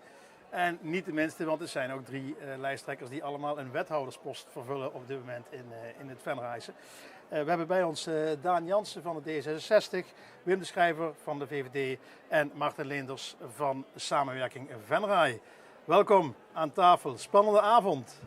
Ja, spannend zeker. Ik ben niet zenuwachtig, maar, zeg ik net, maar ik vind het wel spannend. Want we hebben zo lang hard gewerkt en ik kan er eigenlijk geen pijl op trekken. De hele dag zie ik wat Maurice de Hond heeft gezegd. Ipsel, lokaal stijgt, lokaal zakt. Ik kan er geen pijl op trekken. Geen idee. Nee. Daan, hoe ben je vandaag naar deze dag toegegroeid? Ik had vanochtend, dit is vandaag ook Nationale Boomfeestdag. Dus ik mocht naar Oostrum om samen met groep 7-8 van de basisschool in Oostrum een aantal bomen te gaan planten. En dan wordt dat trouwens heel erg mooi rondom de watermolen. En toen had ik geen afspraken meer. En toen ben ik zelf maar in de tuin gaan werken om de stress te komen. Ja, precies. Ja. Maarten, hoe zag jouw dag er vandaag uit? Ik heb een hele rustige dag gehad. Gewoon rustig naartoe geleefd. Ik ben even bij mijn ouders langs geweest op het kerkhof. Dat vond ik even passend vandaag. En maar een hele rustige dag gehad. Ja. Verstandig, want het wordt een indrukwekkende avond, denk ik, met alles wat ons naar komen gaat. Dat is toch eigenlijk wel het hoogfeest van de democratie, hè? Vandaag. Ja, dat absoluut. Ja, maar je niet weten wat ik gedaan heb. Ja, Wim, wat heb jij want ik vind het heel leuk, want ik ben begonnen met muziek maken. Ik heb in mijn klarinetchoir gerepeteerd vanochtend in Meijel. Ja. Dus En heerlijk. Dat gaat mijn hoofd leeg. Ja, dat is fijn. Dan denk ik niet aan politiek. Ja. Gewoon muziek. Gewoon even de noten goed in je hoofd hebben. En, wat gaat er vandaag gebeuren? Durft iemand te zeggen wie dat de grootste gaat worden? Wat de stemming zal gaan worden? Nee, wat Wim net al zei, van je kunt er geen pijl op trekken. Nee. Je probeert natuurlijk de uitslag van de vorige keer te analyseren, te vergelijken met de laatste landelijke verkiezingen. En mensen vragen het aan ChatGPT, wat gaat het worden? Dat schiet allemaal alle kanten op. Ik ben vooral heel erg benieuwd en ik wacht af. Ja, als ik zojuist goed begrepen had, in de grote zaal was de opkomst iets hoger dan 4 jaar terug. Althans, daar gaat het op lijken. Dan denk ik, nou, dat is dan in ieder geval de eerste winst van vandaag. Dat is de eerste winst, ja. Want dat viel me inderdaad, ik ben wat historisch gaan zoeken ter voorbereiding op dit. En als je ziet hoe dat zakt, die deelname aan de verkiezingen, dan is het eigenlijk wel triest. Je zei net, het feest van de democratie. Ik vind dat is ook jammer. En volgens mij heeft dat niet zozeer direct te maken met hoe we in Venray lokaal presteren, maar meer als politiek in zijn geheel. En met name landelijk. Dat straalt niet goed af en dan verliezen mensen het vertrouwen en dan denken ze, maakt toch niet uit, dan gaan ze niet stemmen. Dus we hebben hier wel een nobele taak om te laten zien dat het ook anders kan. Ja, en ik had vannacht nog, want zo werkt het dan als je dan eenmaal in een flow zit van allerlei dingen uitzoeken, kwam ik tot de conclusie, toen ik wat opkomstpercentage van de vorige verkiezingen ging analyseren, dat het met name in Venray kern, zeg maar, dramatisch gesteld is. Nog geen 40% wat daar in totaal gemiddeld komt. Terwijl als je de kerkdorp pakt, daar ga je alweer gelukkig over die 50% heen. Waar zit het dan? Want dan is het ligt de grootste aandacht misschien wel in. Ja, je ziet dat overal. Je ziet dat in het stedelijk gebied de opkomsten dramatisch laag zijn. Je ziet, Rotterdam hoorde ik vandaag op tv, die zitten volgens mij op 40% zelfs. En dat je ziet dat in dorpen waar ook gewoon toch nog wat meer dat als een verplichting gevoeld wordt van het is je plicht om te stemmen. En als je niet stemt heb je geen recht om mee te praten. Dus daar zit wel verschil tussen stedelijk en landelijk. Ik denk ook de lokale binding, hè, dat de mensen nog dichterbij staan. Ze kennen vaak de mensen ook die op de lijst staan. Hè, en dat is, in de stad ligt dat net iets verder weg. Ja, daar hebben we in een ander gesprek ook al over gehad. En vanmiddag kwam het hier ook even ter sprake. Soms lijkt het wel een verkiezing. Wie is het populairste Venraynaar? Want je ziet heel veel mensen die je kent. We hebben een prins aan tafel. We hebben een prins aan tafel. Een oude prins. Dus voor mij ook wel eens soms van, ja, maar die ken ik en die ken ik en die ken ik. En op wie ga ik nu stemmen? Want het is, maar toch uiteindelijk ga je wel, de meeste mensen denken voor partijen. Nou, je ziet toch ook wel lokaal dat mensen kiezen op een persoon. Dus niet voor niets denk ik dat er ook heel veel campagnes gewoon op personen gevoerd wordt. Dat mensen zeggen, nou die persoon die ken ik en ik geloof dat die het beste voor is met Venray. Ja. En dan is misschien vaak de partijkleur niet eens bepalend. Dat klopt. Ik krijg soms te horen, dat vind ik eigenlijk altijd het leukste, want ik stem nooit VVD, maar ik stem wel op jou. Ja. Dus die zitten er, zal je ook wel eens hebben. Ja. Dat wij VVD stemmen. Puur voor jou, hè? Dat is mooi, hè? Dat is natuurlijk voor jou. Ja. Daan, je haakte net al even aan van waar ga je nou iets op pijl op trekken. De landelijke verkiezingen zijn voor de D66 goed uitgepakt. Hè. Ik denk wel de eerste premier ooit vanuit de D66-vak. Voor jullie zijn de verkiezingen landelijk ook niet helemaal slecht uitgepakt. Hè. Er was wel wat, het is wat gezakt, maar je bent dan een grote partij gebleven. Geeft dat jullie dan voor deze ook vertrouwen? Nou ja, het zal hopelijk zijn effect hebben, ook lokaal. Maar lokaal, en daar hebben we het net ook over gehad, hè, daar gelden toch andere wetten tijdens de verkiezingen. Daar kijken ook mensen van, ken ik de mensen die er op de lijst staan van D66? Wat heeft D66 de afgelopen 4 jaar gedaan? Ze verdiepen zich er ook vaak in. Hè. Dus ik hoorde vandaag nog mensen die de stemwijzer hebben ingevuld en dat heel serieus hebben gedaan, ook gekeken wat de andere partijen dan bij bepaalde stellingen hadden opgeschreven. Dus ja, wat ik al zeg, bij de gemeenteraadsverkiezingen gelden andere wetten. Dus we zullen zien of de landelijke peilingen ook hier lokaal effect. Ja, ik ben met name met het tweede deel eens wat Daan zegt, want wij zijn geen landelijke partij. Hè. Hier zitten 3 lokale partijen aan tafel, alleen 2 hebben dan toevallig een landelijk broertje of zusje, of hoe je het wil noemen. Ja. Maar we zijn helemaal autonoom, we gaan over dezelfde lokale onderwerpen. Onze lijsten zitten dezelfde lokale mensen in als in al die andere lokale partijen.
Dat Partij van de Arbeid GroenLinks fors gestegen zou zijn. Landelijk is er veel te doen geweest, hè? De uitsluiting door Jezus van het linkerblok, zeg maar. Is dat lokaal dan ook aan de orde of ben je daar ook autonoom genoeg in om te zeggen van wij kunnen dat lokaal zo besluiten dat wij dat anders doen? Wij kunnen lokaal alles autonoom besluiten, daar speelt landelijk helemaal niet mee. Wij kijken wat is goed voor Venray en daar gaan wij over en daar gaan de andere lokale Venrayse partijen met of zonder landelijk broertje of zusje gaan daarover. Dus wij sluiten helemaal niemand uit. En leg je dan wel bepaalde besluiten langs een, ik noem het maar even, landelijke meetlat? Want je hebt ergens je basisbeginselen? Of Helemaal niet. Het is kijk, als je bedoelt van dat ik het wel soms een voordeel vind dat een partij een landelijke ideologie nastreeft. Ik vind bijvoorbeeld SP een heel goed voorbeeld. Dat is een hele goede lokale partij met goede mensen. Ik ken ze ook als heel consistent in de gemeenteraad. Ik weet van tevoren vaak wat ik aan ze heb. Mhm. Dus daar kun je heel goed, als je daar afspraken mee wil maken, daar kun je goed afspraken mee maken. Ik vind het soms, als ik heel eerlijk ben, iets moeilijker met partijen die dit landelijk bandje niet hebben. Want dan is het niet van tevoren altijd even duidelijk. Als je ze wat langer kent, dan leer je dat uiteindelijk wel. Maar wij hebben altijd een liberale ideologie. D66 is ietsje progressiever. Dat zie je in Venray ook terug. Ja. Maar we zijn helemaal autonoom en het gaat echt over die lokale onderwerpen. Dus die landelijke regels die kun je hier gewoon doorscheuren. Dan trek je me toch een beetje, Wim, want dat weten we natuurlijk landelijk ook niet. Hè? Dan krijgen we aan de voorkant ook wat beloftes die dan vervolgens in een formatie toch weer heel anders uit gaan pakken. Dus dat je altijd weet wat je dan hebt, dat waag ik dan ook te betwijfelen bij die partijen met een landelijke binding. Het wordt toch een debat. Nee,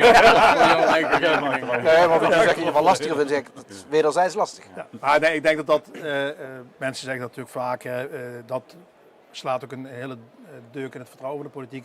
Van er wordt aan de voorkant veel beloofd en aan de achterkant weinig geleverd. Maar dat is ook wel een beetje inherent aan politiek, dat je niet altijd alles, wat je kunt Koude Bergen beloven, maar je moet uiteindelijk toch in de coalitie en je moet middelen met elkaar en tijden veranderen. Soms kun je iets beloven en in één keer breekt er ergens aan de andere kant van de wereld de hel los, waardoor je lokaal ook gewoon zorgen aan je hoofd hebt. Daan, ik hoorde je net zeggen, ik draai het al een heel tijdje mee. Bij de vorige verkiezingen was Theo Zegers nog de lijsttrekker. Jij bent nu in die plek gekomen. Ja. Hoe voelt dat? Maakt dat jou zenuwachtig dat je nu in deze... Nee, want ik heb al vaak met het beltje gehakt. In 2014 ben ik lijsttrekker geweest van D66 Venray en in 2018 ook. Ja. Vorige keer was Theo en nu ben ik weer. Ja. Ik ben niet zenuwachtiger dan de vorige. Nee. Stel nu dat de verkiezingsuitslag redelijk vergelijkbaar is met die van 4 jaar geleden. Gaat deze coalitie dan door of zijn de echtscheidingspapieren al bijna getekend? Nou, als ik heel eerlijk moet zijn, we hebben juist heel zorgvuldig een proces afgesproken met alle partijen die meedoen aan deze gemeenteraadsverkiezingen. En de eerste stap na de uitslag is het duidingsdebat. En dat doen we ook om heel transparant richting de inwoners te zijn. Hoe ga je daar nou mee om? Dus wat de uitslag ook wordt, we gaan in ieder geval wat betreft VVD Venray, we wachten dat duidingsdebat af om met elkaar te zeggen van wat zegt die kiezer hier eigenlijk? Hoe interpreteren wij deze uitslag? En dan maak je de volgende stap naar die coalitievorming. Dat geldt ook bij ons. Ja. Eerst vanavond eens afwachten. Morgen met de partijen bekijken van wat vinden wij nu van die uitslag. Hoe zitten we erin? En dan maandagavond dat duidingsdebat en dan kun je met elkaar het gesprek eens aan. Is dat ook onderdeel van, jullie hebben in de coalitie van begin af aan best wel gesproken over nieuwe structuren en culturen in beleid. Is dit er een onderdeel van? Het transparanter zijn over hoe je dat dan doet, dat duidingsdebat en dat soort dingen? Of gebeurde dat vroeger ook al altijd? Ik ken niet dat hele proces hoe dat werkt. Nou, het is voor mij niet een kwestie van nieuw of oud. Het gaat mij om goede bestuurscultuur en eerlijk en transparant. Ja. En wat mij betreft hoort dit er zo bij. Ja. Ik heb er wat printjes liggen van de partijprogramma's. Die heb ik wat doorgelezen. Ik zie in veel programma's ook wel hetzelfde terugkomen. Als ik heel eerlijk ben. Er zijn wel wat krachttermen, hè? Allemaal voor Venray en samen. En de term echt met een streepje erop. Waar zit nu eigenlijk in zo'n coalitie dan ook echt wel een verschil? Of blijft het toch allemaal een beetje van één laken? Nou, ik denk dat je dat terecht zegt, want dat merk ik in het college ook. Toevallig zit je hier dan nu met wethouders. Maar wat we willen bereiken, daar verschillen we nog niet zoveel van elkaar. Maar vaak zit de crux in hoe je het wil, de weg ernaartoe. En daar verschilt ook ideologisch de een met de ander. Kijk naar armoedebeleid. Daar zegt een VVD'er eerst, je moet mensen proberen te stimuleren om ze aan het werk te krijgen. Terwijl een SP'er misschien zegt, je moet ze wat meer opvangen. En je wil eigenlijk hetzelfde bereiken. Je wil namelijk dat die mensen niet in armoede leven. Dus we zijn het heel snel over eens dat we die armoede tegen moeten gaan. Dus de doelen. Dus je moet eigenlijk doorvragen als je een goede journalist wil zijn van hoe wil je dat nou? Dus daar ligt straks voor de pers een belangrijke taak om dat weer te gaan vragen. De pers een belangrijke taak om dat weer te gaan vragen om hoe ga je dat bereiken. Nou, dat gaan we hier niet doen vanavond, want dan moet ik een zwaar debat gaan leiden. Want dat zijn dan ook vaak de gesprekken die je aan een formatietafel met elkaar voert. Want de uitgangspunten zijn we het met elkaar wel eens, maar hoe gaan we er dan uiteindelijk komen? Ja. En hoeveel geld wil je daaraan uitgeven? Dat zijn dan de gesprekken die daar met name plaatsmaken. We hebben beperkte middelen natuurlijk als gemeente. We kijken aan tegen een ravijnjaar. Ja, dan moeten we ook keuzes maken. En dan zal de ene partij een andere keuze maken dan de andere partij. Ja, maar blij dat je dat zegt, Daan, want er moeten echt keuzes gemaakt worden. Kan niet allemaal. Ook weer het woordje echt, hè? Het kan niet allemaal. En daar zal ook niemand in verschillen dat iemand zegt het kan wel allemaal. Ik denk dat we allemaal ook de financiële realiteit kennen, maar we willen daar andere keuzes in maken. Ja, maar we zijn het al eens dat het vraagt om keuzes. En dat vind ik al de eerste winst. Als je dan terugkijkt op de afgelopen 4 jaar dat jullie de coalitie hebben gevormd, wat is dan voor jullie de best behaalde resultaten? Daan, waar ben jij het meest trots op wat jullie als coalitie bewerkstelligd hebben? Ja, vraagt het mij. Waar ik het meest trots op ben, ook wat het in het oog springt, dus het is inclusief onderwijs aan de Zuidsingel. Met de recentralisatie van het Rijland College, de renovatie van het Rijland College, de bouw van de kwispeldans. En het naar Venray halen van het voortgezet speciaal onderwijs naar nu nog het Groenewoldse pad. Daar ben ik wel heel trots op en ik denk wij als coalitie en college ook. Martin, was voor jou Wim gaf net al een heel mooi voorbeeld, armoedebeleid. Dat is het begin van deze periode geweest en uiteindelijk hebben we een armoedebeleid kunnen vaststellen, unaniem in de Raad. Van links tot rechts konden zich daarin vinden. Daar ben ik eigenlijk wel heel trots op dat we wat gezamenlijk hebben kunnen bereiken. Ja, en ik zit te twijfelen, want er zijn wel meerdere dingen uit mijn portefeuille die ik wil noemen. Want we hebben natuurlijk hele mooie infrastructurele werken opgeleverd. Ik denk aan de N270, de Albion nu bijna, stations. Dus ik denk, ik ga toch arbeidsmigranten noemen. Want wij zitten in Venray met 6.000 tot 8.000 internationale medewerkers. Een hele grote groep waar we eigenlijk nooit afspraken over hebben gemaakt hoe we daar nou mee omgaan. Dat hebben we deze periode toch echt met elkaar op papier weten te krijgen. Nu nog de uitwerking. We hebben wat situaties opgelost die echt heel slecht waren. Eentje kan ik noemen, de Zwaluw. Dat was gewoon uitbuiting, moderne slavernij. Wat andere plekken opgelost. Nu moeten we nog zorgen dat er fatsoenlijke plekken genoeg zijn. Hè? Dat er ook woningen in de wijken blijven voor onze starters en onze ouderen. Maar daar hebben we mooie stappen mee gemaakt. En tot slot, als ik toch nog mag, het programma Economie. Er zijn heel weinig gemeentes die onder de nieuwe omgevingswet een omgevingsprogramma Economie hebben. Venray is een van de eerste. En ik denk dat we een mooie keuze al gemaakt hebben om van alleen maar meer logistieke hallen, groter, naar beter. En daar hebben we samen met de ondernemers gedaan en toch wel een nieuwe weg al ingeslagen. Nou, mooi om te horen dat jullie dan toch genoeg punten vinden die de afgelopen 4 jaar uit de grond zijn gekomen. Ik ga het hierbij afronden. We gaan zo meteen weer terug naar de zaal. Ik wens jullie alle 3 heel veel succes met deze verkiezingsuitslagen die vanavond bekend gaan worden. En wellicht komen we elkaar dan toch weer ergens tegen. Ja, succes vanavond en wij gaan weer terug naar de zaal. Nou, Dankjewel. Goed gedaan. Ja mensen, achter zo'n verkiezingsdag, daar zit een enorme organisatie. En Jacqueline Lene en Karen Bouwmans zijn hier binnen de gemeente Venray verantwoordelijk voor die hele organisatie. En we gaan nu even naar een kort item kijken waarin zij ons meenemen in de wereld van de Venrayse gemeenteraadsverkiezingen. Kijk maar mee. In oktober zijn de voorbereidingen van de gemeenteraadsverkiezingen al van start gegaan. Een hele klus waar het team van Jacqueline Lene en Karen Bouwmans veel tijd en energie in steekt. Er komt natuurlijk heel veel werk bij kijken. Hè? Kunnen we een beetje aangeven wat we allemaal moeten doen. Waar we mee starten en dan in de loop naar de verkiezingen toe. En dat is natuurlijk geen ABC'tje wat we op kunnen noemen, maar we weten natuurlijk wel een heleboel te regelen. Nou, als eerste beginnen we met het regelen van de stembureaus. Nou, we hebben in Venray 23 stembureaus, waarvan 2 nieuwe. In Café Halfweg in Oostrum en de Schaapskooi, richting Overloon. Die wordt bemenst door ongeveer 190 ambtenaren en de rest burgers. Dat zullen er ook nog zo'n 150 zijn, denk ik.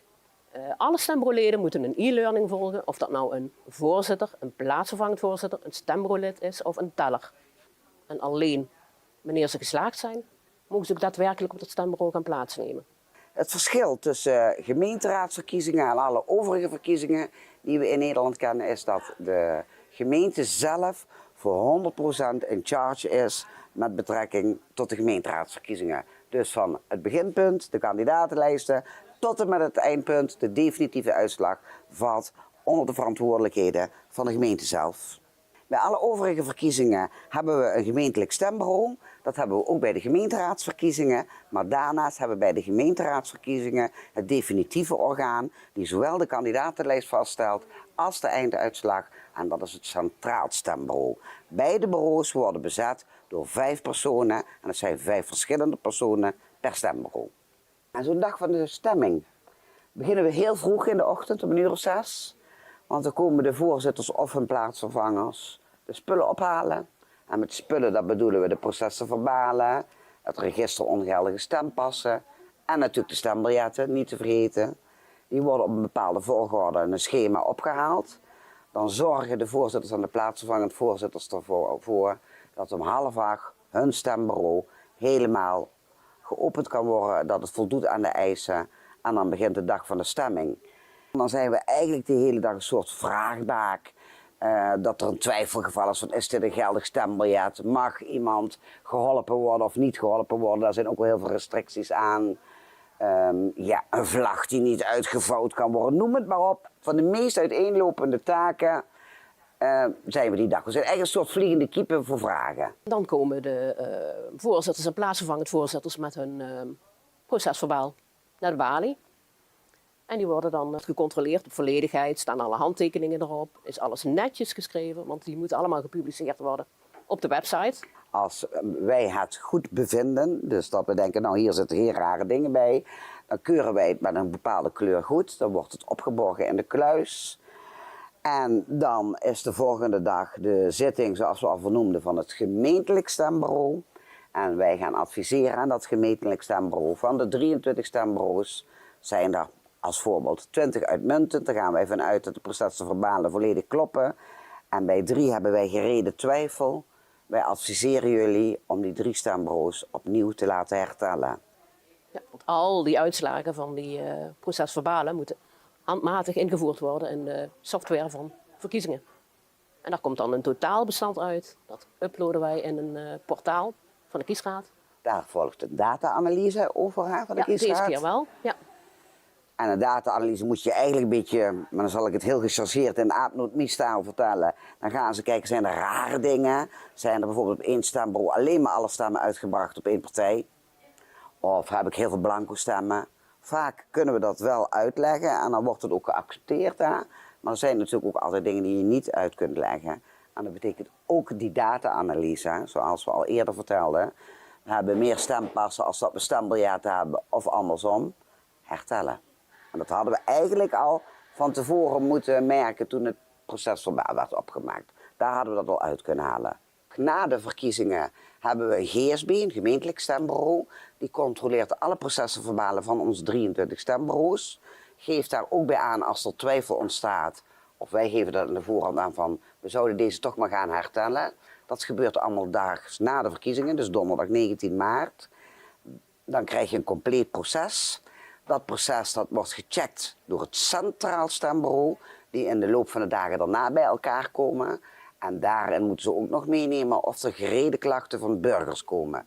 Nou, vanaf het moment dat de procesverbalen gepubliceerd zijn op de website, kan een burger een klacht indienen. Dat kan alleen schriftelijk via het formulier wat daarvoor beschikbaar wordt gesteld op de website. En een klacht kan inhouden dat een burger een stem heeft uitgebracht op een stembureau en zijn stem daar niet terugvindt. Een klacht kan ingediend worden tot 48 uur voor de zitting van het Centraal Stembureau. Die zitting is op 26 maart om 9:30. En dat betekent dat een klacht kan ingediend worden tot 24 maart, 9:30. Dus vaak is het dan donderdag tegen het einde van de middag dat we kunnen zeggen, de voorlopige uitslag hebben we.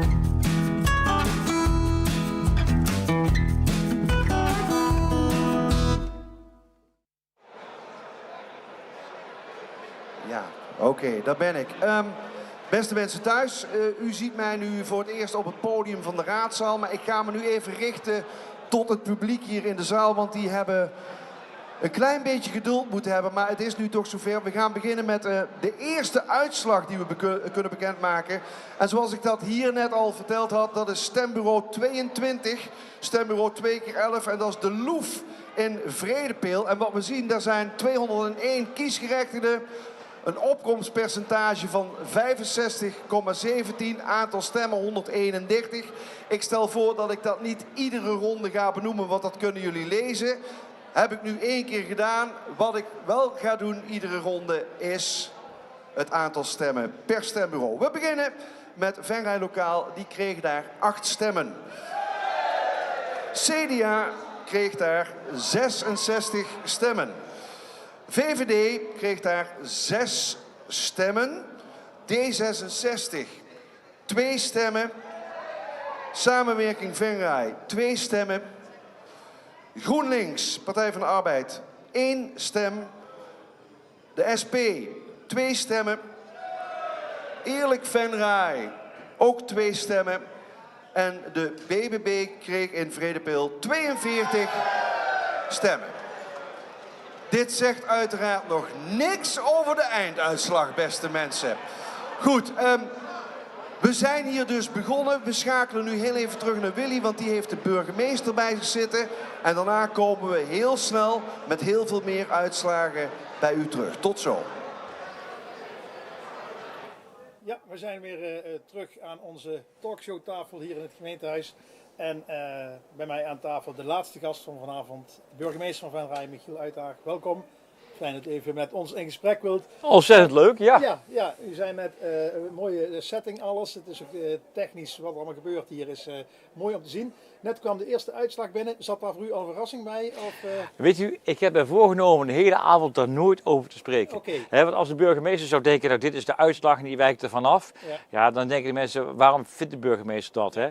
Kijk, de dorpen. Er zijn over het algemeen agrarische dorpen. Dus als ik dit zie, denk ik, nou, dat snap ik heel goed. Maar ik moet helemaal niks vinden. Oh, dat is heel anders dan dat ik had verwacht. Het is niet aan mij als onpartijdige burgemeester om iets te vinden van de verwachting van het dorp. Nou, misschien zijn er ook wel mensen die nu kijken die niet helemaal weten hoe dat de rol van de burgemeester is. Maar een burgemeester in principe politiek onafhankelijk. Ja, neutraal, onafhankelijk, ja. En ook de gemeenteraad in dit geval. Maar ik heb ook wel een behoorlijke rol in het zorgvuldig verlopen van de verkiezingen. Nou, dan moet je iedere schijn voor zijn dat je partijdig zou zijn. Ja. Is dat wel eens lastig als burgemeester? Of is dat is een mindset die je klaar hebt en dan... Ik zou niet zeggen dat het nooit lastig is, maar het is over het algemeen hou je er gewoon eigenlijk altijd rekening mee. Hè? Ja. Ik had vandaag ergens dat iemand zei, burgemeester, wat vindt u van dat en dat onderwerp bij de stembureaus? Nou, meneer, mevrouw, hè, als burgemeester sowieso al niet, maar bij een stembureau gaan we niet spreken over de politiek. Ik snap dat u de vraag stelt, maar je moet op zo'n dag... Je moet altijd wel alert zijn als burgemeester, maar op zo'n dag nog een beetje extra letten. Ja. Maar je wil geen discussie over dat de burgemeester de verkiezingen beïnvloedt. Nee, daar zijn wij het land niet voor. Nee, maar dan heb ik ook een heel groot probleem. En terecht trouwens. Wat misschien nog wel een rol zou kunnen zijn voor een burgemeester. Ik zag in alle statistieken dat een grote uitdaging ligt om het stempercentage omhoog te krijgen. Hè, dat mensen meer gaan stemmen. Ja. We kregen straks al heel even toe in de hal stonden een idee van hey, we gaan misschien toch al richting die 50. Want vorig jaar was het natuurlijk dramatisch. Wat zou de gemeente daar als organisatie nog in kunnen betekenen? Dus even los van de politieke partijen. Kijk, het is je kunt er op allerlei manieren naar kijken. Moet het in de politiek gaan over de inhoud en dat mensen de verschillen tussen de partijen en tussen de kandidaten kunnen zien? Eigenlijk is dat wel een beetje wat we politiek graag willen. En tegelijkertijd, niet iedereen brengt daarom een stem uit. Er zijn ook mensen die zeggen, ik ken gewoon iemand en wil daarom graag op iemand stemmen. Kijk, dat de mensen niet weten dat er vandaag gemeenteraadsverkiezingen zijn. Nou, de hele gemeente stond helemaal rond met borden. Ja, dat kan ik me bijna niet voorstellen. Maar dan is er kennelijk iets anders dat mensen niet komen stemmen. Ik zal u een tip van de sluier oplichten. Ik heb begrepen dat een collega van mij in Rotterdam heeft gezegd, wij hebben een bepaald opkomstpercentage van de Euromast afzeilen. Ik heb begrepen dat dat opkomstpercentage nog gehaald is ook. Dus mijn collega Carola Schouten moet dus van de Euromast af. En ik werd net uitgedaagd door een van de leden, of een van de kandidaten op de lijst van burgemeester. Als u nou de volgende keer zo'n uitspraak doet, dan gaan wij de volgende keer met uw laser gamen. Ja. Nou, misschien dat ik die uitdaging daar wel oppak. Als dat dan leidt tot een hoger percentage, zou ik er heel blij mee zijn. Ja, en dat is dan nog altijd beter dan abzeilen van de grote kerk. Dat is Die kwam ook even bij als optie, maar er zijn ook wel weer grenzen wat de burgemeester doet. Hè. Ja. Maar zelf denk ik dan van ja, zou nou een burgemeester die een lasergame gaat doen, moet dat nodig zijn om de verkiezingen, om de opkomst te verhogen? Aan de andere kant denk ik, ja, als het werkt, waarom ook niet? Ik zag al ook ergens een initiatief dat er al iemand patat uit stond te reiken aan jongeren die naar de stembureaus kwamen. Ja, dat was geen burgemeester? Nee, dat was geen burgemeester. Dat was een lokaal initiatief. Maar of Ja. dat dan de weg is, dat vraag ik me ook af. Hoe is uw dag vandaag verlopen? Vanmorgen vroeg uit de Veren. Om 8 uur was ik op de schaapskooi. Daar heb ik mijn stem uitgebracht. De burgemeester moet het voorbeeld ook geven. Daar was ook collega's waren erbij van de lokale omroep. Toen heb ik nog een aantal stembureaus bezocht voor onze gemeente om te laten zien dat ik daar ook geweest ben. Die zijn op de socials gedeeld. Ja. Had ik nog een overleg hier op het gemeentehuis. Want ja, dat gaat ook weer gewoon door. En ik had vandaag een stageloper, een zoon van een vriend van mij, die liep een snuffelstages. Ik heb toen met hem in Venray opgepikt op het station. Ja. Een aantal stembureaus bezocht, hem weer naar het station gebracht. Ja. En de rest van de dag de andere stembureaus bezocht. Is het gelukt om ze allemaal te bezoeken? Want, Ja. Toch wel, want ik zag ergens in een krantartikel dat dat best wel een uitdaging is. Het zijn er 23. Ja, en zijn ook behoorlijk uitgestrekte gemeenten. Dus, Ja, je rijdt op een dag meer dan 100 kilometer in de gemeente Venray. Maar het is dit jaar gelukt om ze echt allemaal te bezoeken. Dus. En dan één keer, want anders lukt dat echt niet. Ja. Maar het is erg leuk om dan ook even je gezicht in de dorpen te kunnen laten zien. Ja. Wat ik mij afvroeg in de weg naar de voorbereidingen van deze avond. En toen ik inderdaad die opkomstpercentages zag.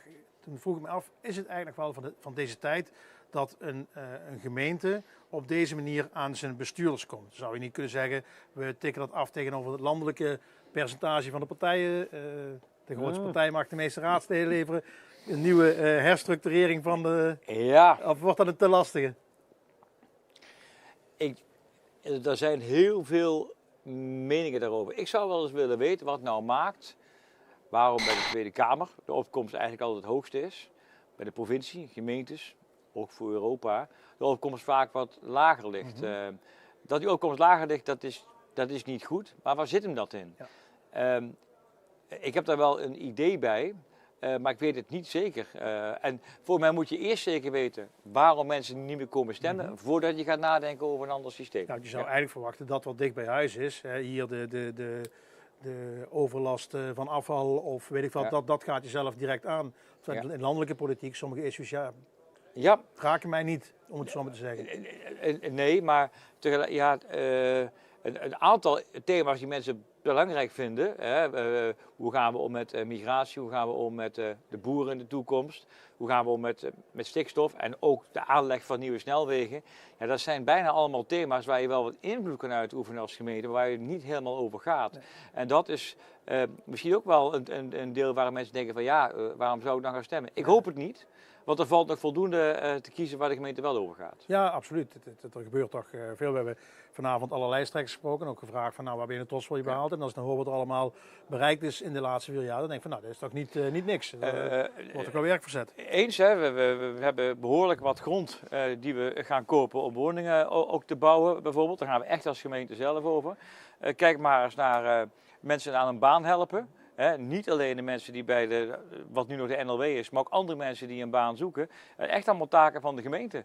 Ja. Ouderen helpen, vooral ouderen helpen met voorzieningen thuis. Dat zijn vraagstukken waar Den Haag niet over gaat, maar de gemeente wel. Ja. En daar kun je ook als politieke partij een andere mening over hebben.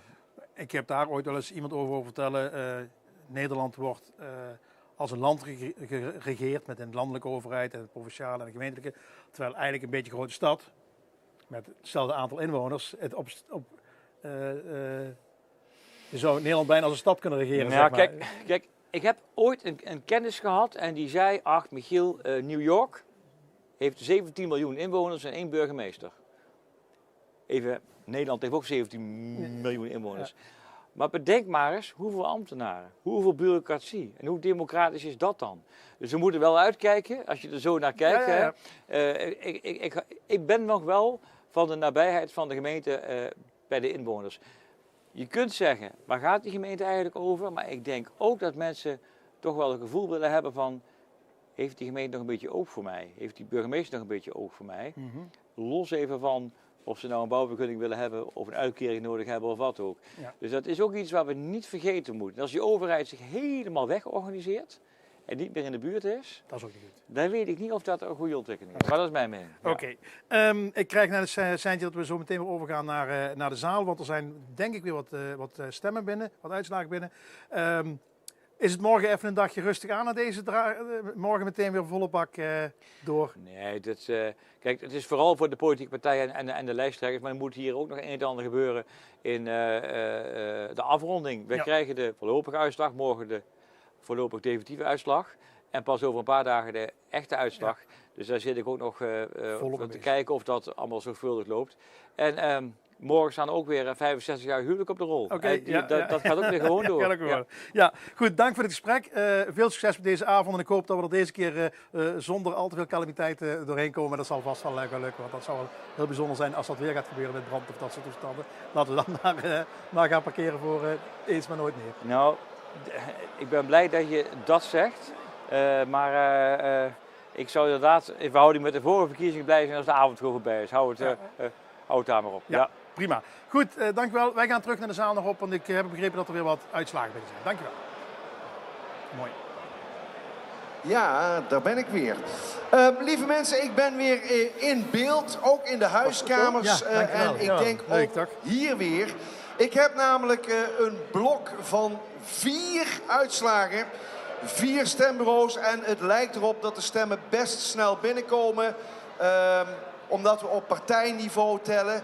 Dus het zou toch wat zijn als we vanavond enigszins op tijd klaar zijn. We gaan beginnen met stembureau 16. En daarvoor gaan we naar de WIS in Kastraai. En daar zien we de volgende uitslag. Venray Lokaal, 18 stemmen. CDA, 228 stemmen.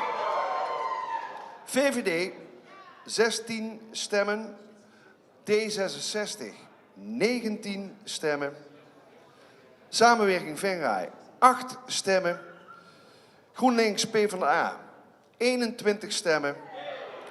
SP, 15 stemmen. Eerlijk Venray, 3 stemmen. En BBB, 90 stemmen. Goed. Van Kastraai gaan wij richting Gijsteren. Stembureau nummer 20, de Alde School. En daar zijn de volgende stemmen uitgebracht. Venray Lokaal, 13 stemmen. CDA Venray, 125 stemmen. VVD, 17 stemmen. D66, 23 stemmen. Samenwerking Venray, 13 stemmen. GroenLinks PvdA, 21 stemmen. De SP, 7 stemmen. Eerlijk Venray, 2 stemmen. En BBB, 14 stemmen.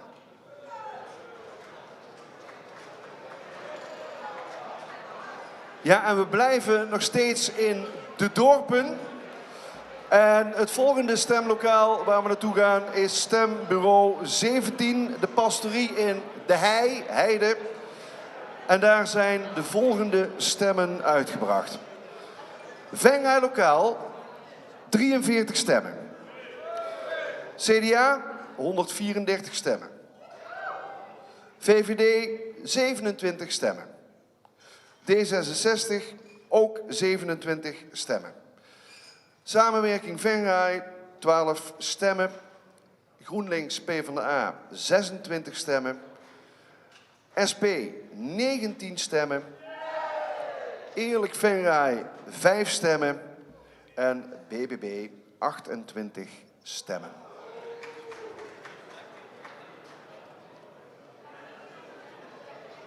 En daarbij moeten we steeds vermelden, dit is een voorlopige uitslag. Begin van de avond verteld, morgen nog een aantal procedures, dan pas de definitieve voorlopige uitslag. En dan gaan we naar stembureau nummer 10. Ja, we komen nu in Venray. Het ligt daar mooi zo halverwege Oostrum en Venray en dat noemen we dan ook wel heel mooi Lul. En daar zijn de volgende stemmen uitgebracht. Venray Lokaal 92 stemmen. CDA 46 stemmen. VVD 66 stemmen. D66 52 stemmen. Samenwerking Venray 67 stemmen. GroenLinks PvdA 55 stemmen. SP 32 stemmen. Eerlijk Venray 20 stemmen. En BBB 41 stemmen. Goed, tot zover dit blokje. Het volgende blok dat ligt klaar. Over een paar minuten kom ik terug voor de kijkers thuis. Wij nemen jullie eventjes mee in de wereld van de bodes. Want Rob en Ludwig, 2 van de bodes hier van de gemeente Venray, hebben het ook ontzettend druk als er verkiezingen georganiseerd worden. En wat zij allemaal doen, kijk maar eventjes mee. De bodes Ludwig Arts en Rob Schoeber zijn 2 van de drijvende krachten achter diverse soorten verkiezingen die gehouden worden. En zo ook bij deze gemeenteraadsverkiezingen.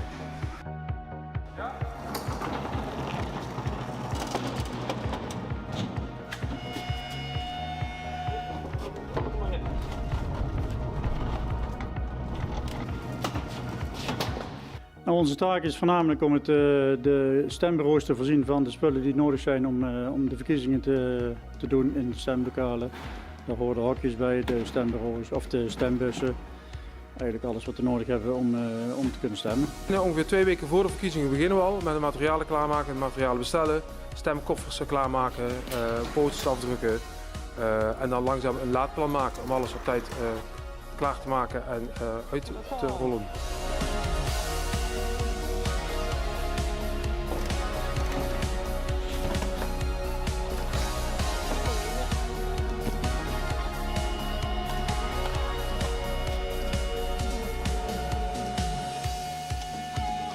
Het stembureau heeft bepaalde eisen. Zo moet de ingang moet breed genoeg zijn dat de rolstoelen makkelijk binnen kunnen. De hoogte van de deur, maar ook volgens bouwbesluiten, goede afzuiging, voldoende verlichting. Dus het is niet zo dat we overal een stemlokaal neer kunnen zetten. We leggen bijvoorbeeld hulpdrempels. Als de dorpel te hoog is, dan leggen we een hulpdrempel ervoor dat je makkelijk naar binnen kunt en dat er geen valpartijen voorkomen. De bureaus worden allemaal gekeurd door een extern bureau en na goedkeuring kan die gebruikt worden als stemlokaal.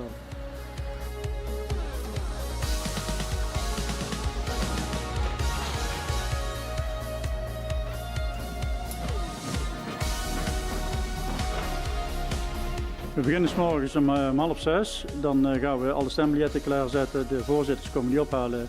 Die gaan naar de stembureaus. De voorzitters en de medewerkers die daar die dag zitten, zetten de stemhokjes op en zorgen dat er vanaf 7:30 gestemd kan worden. En vanaf 6:30 beginnen wij rond te rijden om te kijken waar er problemen zijn. En het kan zijn dat een stemhokje opgaat, of er zijn een poster kwijt, of de beachvlag kunnen ze niet opzetten. Daar ondersteunen wij die en dat gebeurt een beetje de hele dag. En wat zijn de meest voorkomende uitdagingen die je op zo'n dag tegenkomt?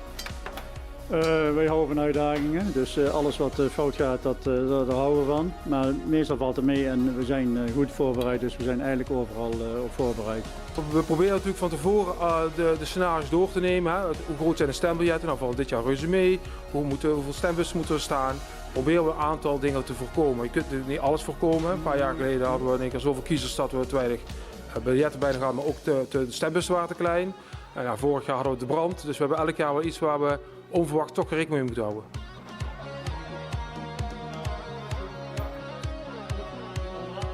Zijn er nog speciale momenten bijgebleven de afgelopen jaren? Ja, vorig jaar natuurlijk met de brand, dat was natuurlijk wel uniek en het meest slechtste moment dat het kon gebeuren. Maar ook dat hebben we goed gehandeld. En toen het misging met tellen, dat daarna een hertelling hadden in de Wetteling. Ja, dat was ook een aardige. En verder, terugkijkend op de verkiezingen van de laatste jaren, is het eigenlijk allemaal goed gegaan en allemaal mooi, goed afgesloten.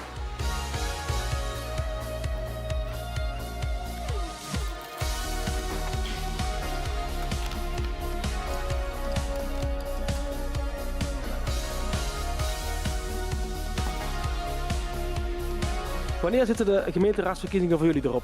Nou, op 19 en 20 maart gaan we alle stembureaus af om weer het materiaal op te halen. En daarna hebben we een week, anderhalve week het nodig om alles weer op te ruimen, spullen terug te zetten en te klaarmaken voor de volgende verkiezingen. Dus eigenlijk eind maart zijn we eigenlijk helemaal gereed.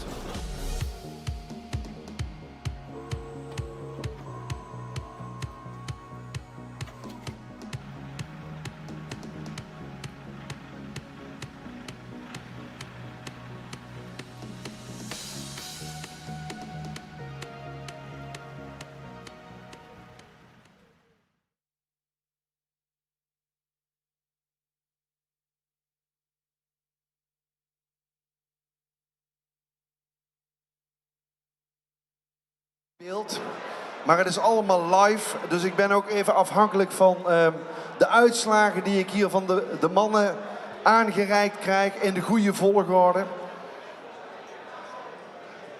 Ze komen opnieuw uit de printer, zo live is dit, mensen. Ja, we maken het allemaal mee. Ja, we moeten dus nog even een klein beetje geduld hebben. De stemming is volgens mij nog best goed, toch? Ja, nee, hou dat vooral ook vast. Ik hoor ook regelmatig al wat gejuich en geklap. Nou, we gaan kijken of jullie dat tot het einde van de avond blijven doen. Ondertussen kijk ik achter me of het is gelukt.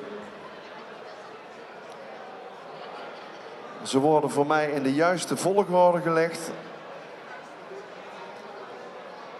Yes, en daar hebben we de volgende 4 stembureaus die we bekend kunnen maken.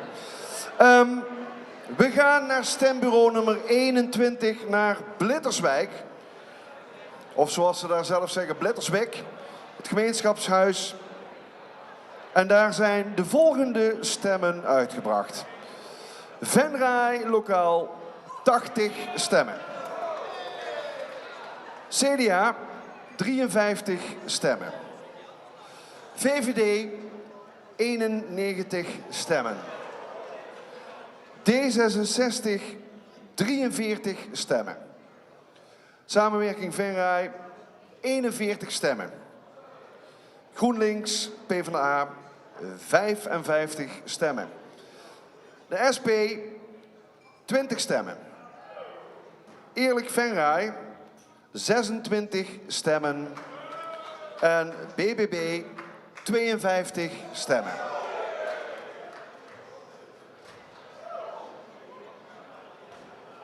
En van Blitterswijk verplaatsen wij ons naar de Hoefslag Veulen. Stembureau nummer 18. En daar zien wij de volgende uitslag. Venray lokaal 17 stemmen. CDA 102 stemmen. VVD 20 stemmen. D66 6 stemmen. Samenwerking Venray 12 stemmen. GroenLinks PvdA 25 stemmen. SP 5 stemmen. Eerlijk Venray 4 stemmen. En de BBB 137 stemmen.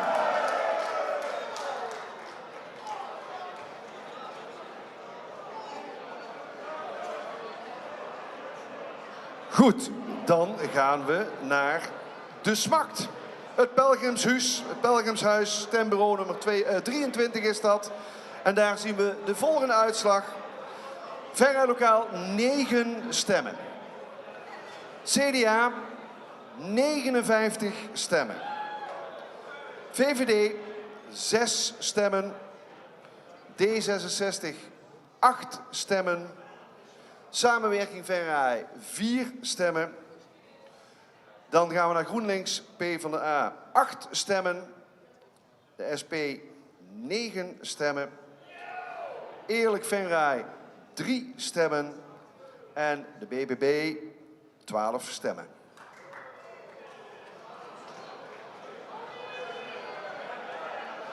En dan gaan we richting Venray. Stembureau bij Vincent van Gogh. Stembureau nummer 2. En daar zien wij de volgende uitslag. Venray lokaal 154 stemmen. CDA 106 stemmen. VVD 112 stemmen. D66 204 stemmen.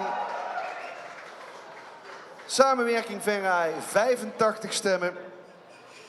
GroenLinks PvdA 123 stemmen. SP 57 stemmen. Eerlijk Venray 21 stemmen. En de BBB 57 stemmen. En dat waren er weer 4. Na het volgende blokje van 4 maken we, als het goed is, ook even een voorlopige tussenstand op. Nu schakelen wij heel even naar onze reporter Willy Jansen. En ik ben heel benieuwd, Willy, wie jij bij je hebt staan en wat de eerste reacties op de stemmen zijn. Willy, het woord aan jou.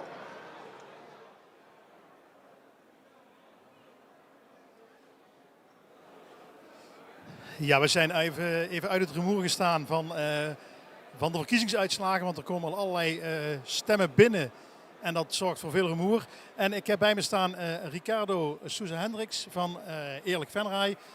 Er was even een miscommunicatie waardoor je helaas niet bij de lijsttrekkers aan tafel zat. Onze excuses daarvoor, dat is helaas even zo gelopen. Ricardo, de eerste vraag, waarom een nieuwe partij in Venray? Hadden we er niet al genoeg? Ja, ik heb eerst geprobeerd bij de bestaande partijen bepaalde omstandigheden aan te kaarten, ook bij het Sprekersplein.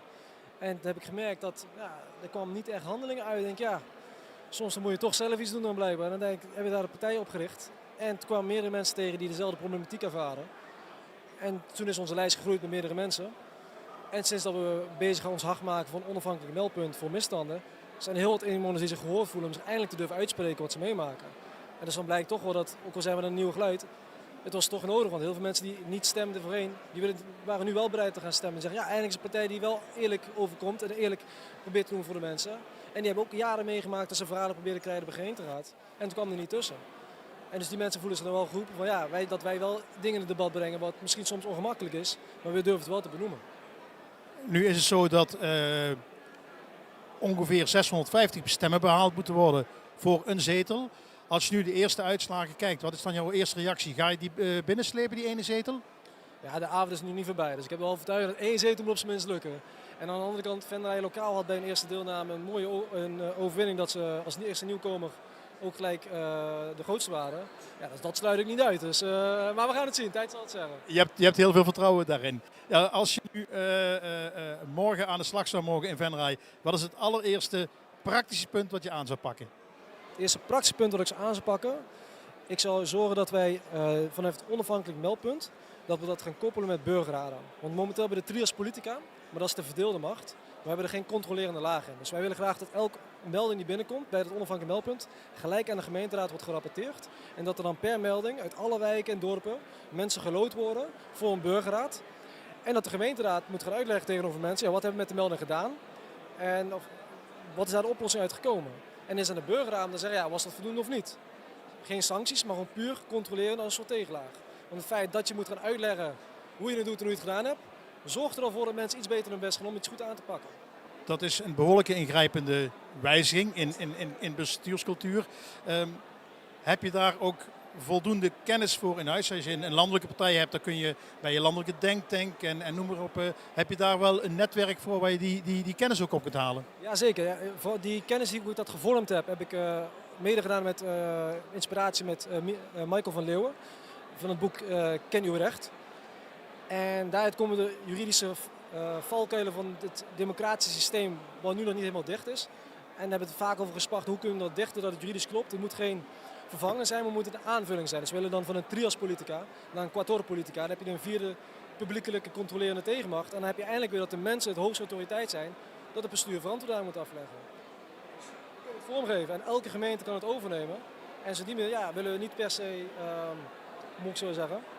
Ja, wat we wel graag willen is gewoon verandering maken. En op deze manier heel innovatief zijn en ideeën naar voren brengen en kijken wat er mee om wordt gegaan. Je zegt dat zou elke gemeente kunnen overnemen. Zit daar ook de ambitie in om vanuit Eerlijk Venray naar een landelijke partij te gaan, Eerlijk Nederland? Of is dat een station te ver? Ik heb nu nog geen glazen bol waarin ik kan kijken, maar ik merk op lokaal niveau heb je invloed. En als je op lokaal niveau iets kan doen, dan gaat dat vanzelf groter naar het landelijke. Want wat je vaak merkt, grote veranderingen beginnen nooit groot, die beginnen vaak lokaal. En juist daar is onze kracht. Als we hier iets kunnen laten werken, wat elke gemeente zegt, dat werkt, en dat kunnen we overnemen. Ja, dan kan door Nederland, kan Europa, kan zoiets worden opgepakt. En dan we echt in deze nieuwe tijd een verrijking hebben van het democratisch systeem wat we hebben. En dat zou een mooie meerwaarde zijn. Het zijn hele ambities. Even terug naar de dag van vandaag. Hoe ben je naar deze dag toegegaan? Ben je vanmorgen nog iets aparts gaan doen? Ben je een potje gaan golfen? Of weet ik veel wat ben je gaan doen om naar deze dag toe te leven? Goeie vraag. Eigenlijk ben ik deze dag heel op mijn gezin gefocust geweest. Want ik heb de afgelopen campagneperiode ben ik natuurlijk veel met de campagne bezig geweest. En ik ben vandaag mijn zoontje naar school gebracht. Lekker met mijn vrouw ontbijten. Met onze andere kleine. En dan gaan we gewoon samen gaan stemmen, ik en mijn vrouw. En zijn we gewoon ergens wat gaan drinken. Gewoon even genieten van het mooie weer. Want je kan vandaag nog heel veel dingen doen. Maar ik denk, nu moet je ook op een gegeven moment handen loslaten en gewoon laten beleven. Het was vandaag prachtig meer. Dus dan denk ik, ja, dan focus je gewoon lekker op het gezin. En ja, dat maakt veel dingen goed, zeg maar. En dan ja, verder de rest, ja, ook met vandaag, met de voorbereiding, met hoe de situatie is. We hebben alles geprobeerd om het in goede banen te kunnen doen. De Limburger heeft daar een heel mooi artikel over geschreven. En dan zie je toch dat er soms met twee monden gesproken worden. Van ja, we gaan altijd in gesprek, er is altijd ruimte voor maatwerk. En dan blijkt het toch niet altijd zo te zijn. Dan denk ik, ja, maar goed, we zijn toch hier en we maken er het beste van. Helemaal prima. Nou, geniet nog van de avond. Er komen straks nog allerlei uitslagen voorbij. Er moet nog veel gebeuren. Dank dat je ons even te woord willen staan en ik wens je veel succes vanavond. Dankjewel. Dankjewel. Tot ziens. Dat was Ricardo Sousa Hendricks van Eerlijk Venray, de lijsttrekker. Hij was helaas niet bij het lijsttrekkersgesprek, er was even iets misgegaan. Maar we hebben nu toch even gesproken. We gaan zo meteen weer even luisteren naar wat uitslagen, denk ik. En dan komen we zo meteen nog met een jongste kandidaat van Venray terug. Oké, ik ben weer in de lucht. Maar ik verplaats me ook weer even hier naar de mannen die de printer bedienen. Ik kijk heel even. Nee, we gaan het gewoon voorlezen vanaf het scherm. Dus dan moet ik me een klein beetje draaien, maar dan moet het toch goed komen. De volgende 4 stembureaus gaan we doen en aansluitend meteen een voorlopige tussenstand. En ik zie dat we aangekomen zijn bij stembureau nummer 5, wijkcentrum Den Hoender. En daar zien we de volgende uitslag. Venray lokaal 215 stemmen. Het CDA 169 stemmen. VVD 236 stemmen, D66 178 stemmen, Samenwerking Venray 111 stemmen, GroenLinks PvdA 142 stemmen, SP 44 stemmen, Eerlijk Venray 80 stemmen en BBB 84 stemmen. Door naar het volgende stemlokaal. Eens even kijken waar we naartoe gaan. We gaan richting het Brugske. MFC Brugske, stembureau nummer 6. En daar zien we de volgende uitslag. Venray lokaal. 208 stemmen. CDA. 211 stemmen. VVD. 93 stemmen. D66. 106 stemmen, Samenwerking Venray, 255 stemmen, GroenLinks, Partij van de Arbeid, 163 stemmen, SP, 91 stemmen, Eerlijk Venray, 75 stemmen en BBB, 87 stemmen.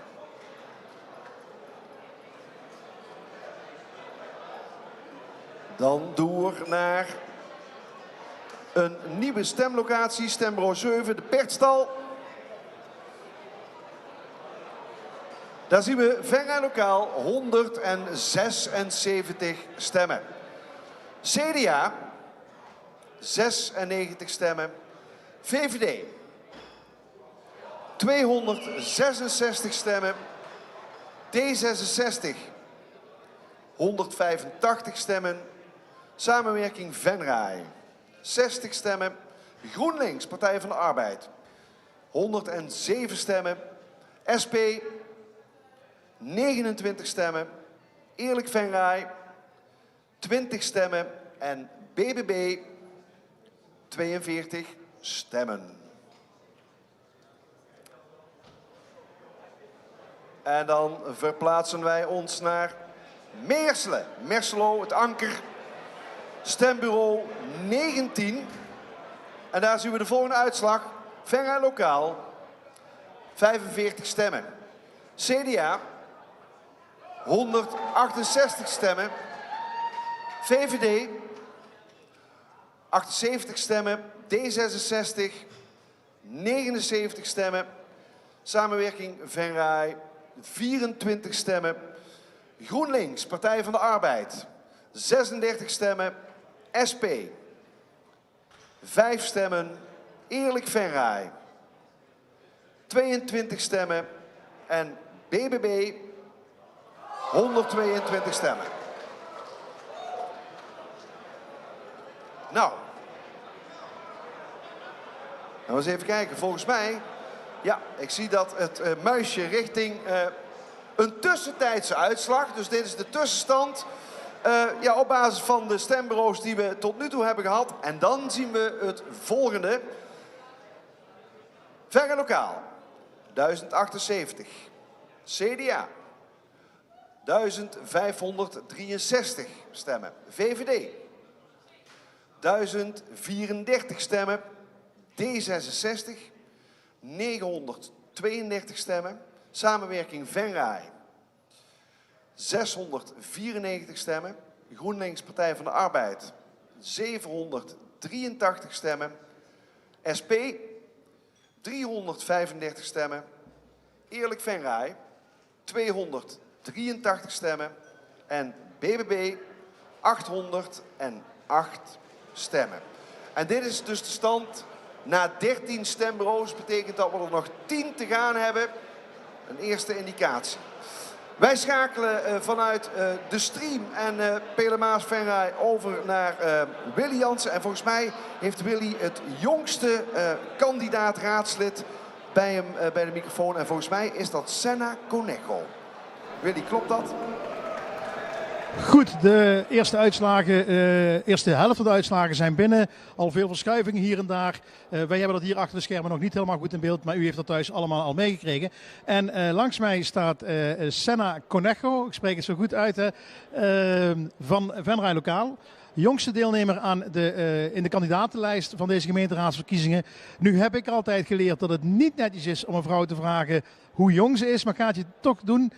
Wat is jouw leeftijd, Senna? Ik ben in januari 17 geworden. 17. En hoe zit dat wettelijk? Dan mag je al op stemlijsten en alles. Dat is dat niet met 18 pas of 21? Nou, dat is heel erg leuk, want het mag dus wel op mij gestemd worden, maar ik mag zelf nog niet stemmen. Dus ja, dat is wel interessant inderdaad. En stel nu dat jullie zoveel zetels zouden behalen dat je een plekje mag bezetten, dat mag dan weer wel? Of is dat dan ook weer verboden? Dan zou ik voor mijn eerste jaartje, totdat ik dus 18 ben, even iemand moeten zoeken die mijn stoel warm houdt. En daarna mag ik het zelf overnemen. Wat is jouw motivatie geweest om überhaupt aan de slag te gaan in de lokale politiek? Nou, vanuit school en zo is mijn interesse wel richting wat debatteren en zo gegaan. Maar dat is al wel vroeg begonnen. Maar ik vind het eigenlijk gewoon heel erg belangrijk dat wij als jongeren ook gehoord worden in de politiek. En dat ook wij ons zegje kunnen doen. En dat we samen tot een mooi besluit kunnen komen waar ook echt iedereen invloed heeft. Want heb je het gevoel dat dat in ons land en in onze plek in Venray wel eens misgaat? Dat jongeren te weinig gehoord worden, te weinig hun zegje kunnen doen? Nou, ik heb het idee dat volwassenen wel heel erg hun best proberen te doen voor jongeren. Maar misschien niet altijd goed weten wat er speelt en echt weten wat er speelt. Dus ik denk dat het altijd goed is om met alle partijen in gesprek te gaan. Zodat je ook echt weet wat er aan de hand is. En dat wij hele creatieve inbreng kunnen hebben. Nu weet ik van vroeger, ik was vroeger ook jong geïnteresseerd in politiek. En in mijn omgeving waren er wel wat jongens hebben. Ja, allemaal service, allemaal voor mannen in grijze pakken. Hoe kijken jouw vrienden en vriendinnen daar tegenaan dat jij dit aan het doen bent? Die hebben ook wel een beetje datzelfde beeld, denk ik. Maar ik denk dat het juist daarom nog leuker is om te laten zien dat wij ook mee kunnen doen. En dat het niet alleen maar voor die mannen in grijze pakken is, maar dat ook wij een rol hierin kunnen spelen. En dat ik misschien wel de stem kan zijn voor alle jongens en meiden die dat zelf niet durven of zelf lastig vinden om te doen. En dat vind ik juist heel mooi. Ben jij ook actief aan het proberen om meer mensen uit jouw vriendenkring naar de politiek te krijgen? Probeer je jongeren te motiveren om ook mee te doen? Nou, niet per se actief in een partij, dat hoeft niet per se. Maar wel denk er eens over na. Misschien kom je een keer meekijken. Ik heb wel eens vrienden en vriendinnen meegenomen naar een avond waar we met elkaar over een paar dingen gingen praten. En ik heb gewoon gezegd van, denk er ook eens over na. Want heel vaak gaat het jongeren ook aan, terwijl ze dat misschien niet altijd doorhebben. Als jij morgen de baas zou zijn van Venray, wat ga je dan als eerste doen voor jongeren? Zorgen dat iedereen hier een betaalbare en fatsoenlijke woning heeft. En dat iedereen die naar Venray die daar wil blijven of die daar terug wil gaan naar het studeren, dat daar een mogelijkheid voor is. En dat we dat mooi geregeld hebben. Want is dat ook echt een issue wat nu onder jongeren al top priority is? Is dat echt het onderwerp waar jongeren mee zitten? Misschien niet voor mijn leeftijd, maar ik denk dat wij verder moeten kijken dan nu. We hebben nu natuurlijk de eerste 4 jaar en daarin moeten we daar al over na gaan denken. Ik ga bijvoorbeeld ook studeren en ik zit ook met die vraag van, is er een huis als ik hier later wil gaan wonen? Maar ook voor de mensen die nu op zoek zijn naar een huis is het super belangrijk dat die wat kunnen vinden natuurlijk. En wat zou je ons, de oudere generatie, als tip mee willen geven wat wij beter moeten doen voor jongeren? Welke fouten maken wij? Ik denk dat het dus moet beginnen met luisteren wat wij echt te zeggen hebben en dan samen het gesprek ingaan in plaats van bedenken wat goed is voor ons jongeren. Kun je een voorbeeld noemen waarvan het fout is gegaan dat ouderen bedacht hebben waar je denkt van ja, dat is helemaal niet wat jongeren willen? Nou, bijvoorbeeld een wijkcentrum of zo, of aangewezen hangplekken. Ik denk dat jongeren heel goed zelf kunnen bepalen waar hun uithangen en misschien een leuk feestje organiseren, dat beter werkt dan een plek van ga hier maar lekker samenkomen. Ik denk dat dat beter werkt dan wat nu wordt bedacht. Ik denk dat ik dat kan onderschrijven. Senna, dank dat je even bij ons in de uitzending wilde komen. Ik wens jou heel veel succes met je politieke carrière. Ga je ooit in Den Haag op bezoek, denk je? Wie weet. Oké, dus komen we jou misschien ook wel een keer tegen op een landelijke kandidatenlijst. Ga weer snel terug naar jouw partijgenoten, want jullie staan te popelen om jullie uitslagen te gaan vieren, in ieder geval te gaan beleven. Dankjewel nog en veel succes. Dit was Senna, jongste kandidaat. En ook wel een beetje een shout-out aan alle jongeren om ook gewoon mee te doen in de politiek. We gaan zo meteen weer even terug naar nieuwe uitslagen van andere stembureaus.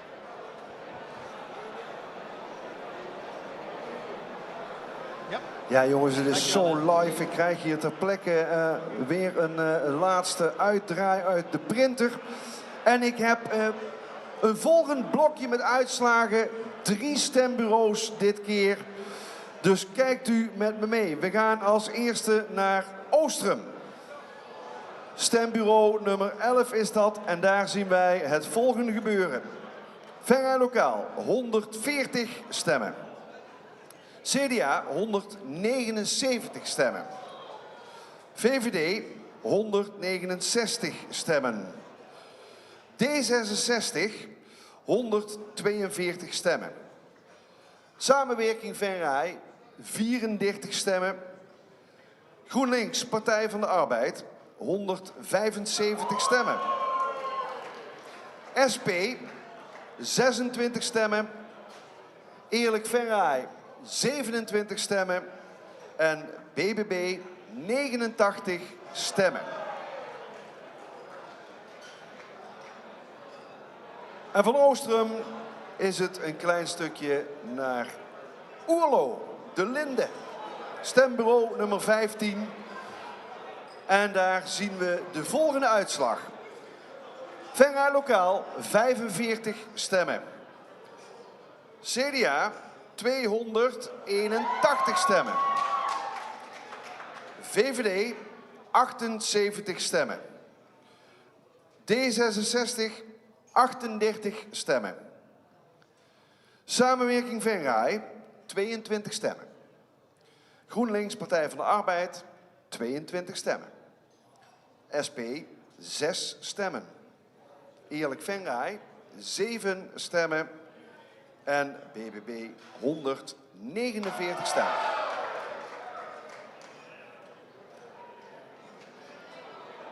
En we blijven in de dorpen en we gaan richting Leunen. MFC De Bank, stembureau nummer 12. En daar zien we de volgende uitslag. Venray, lokaal, 126 stemmen. En het wordt steeds rumoeriger, ook in deze zaal. CDA, 295 stemmen. VVD, 187 stemmen. D66, 148 stemmen. Samenwerking Venray, 78 stemmen. GroenLinks, Partij van de Arbeid, 80 stemmen. SP, 28 stemmen. Eerlijk Venray, 9 stemmen. En BBB, 119 stemmen.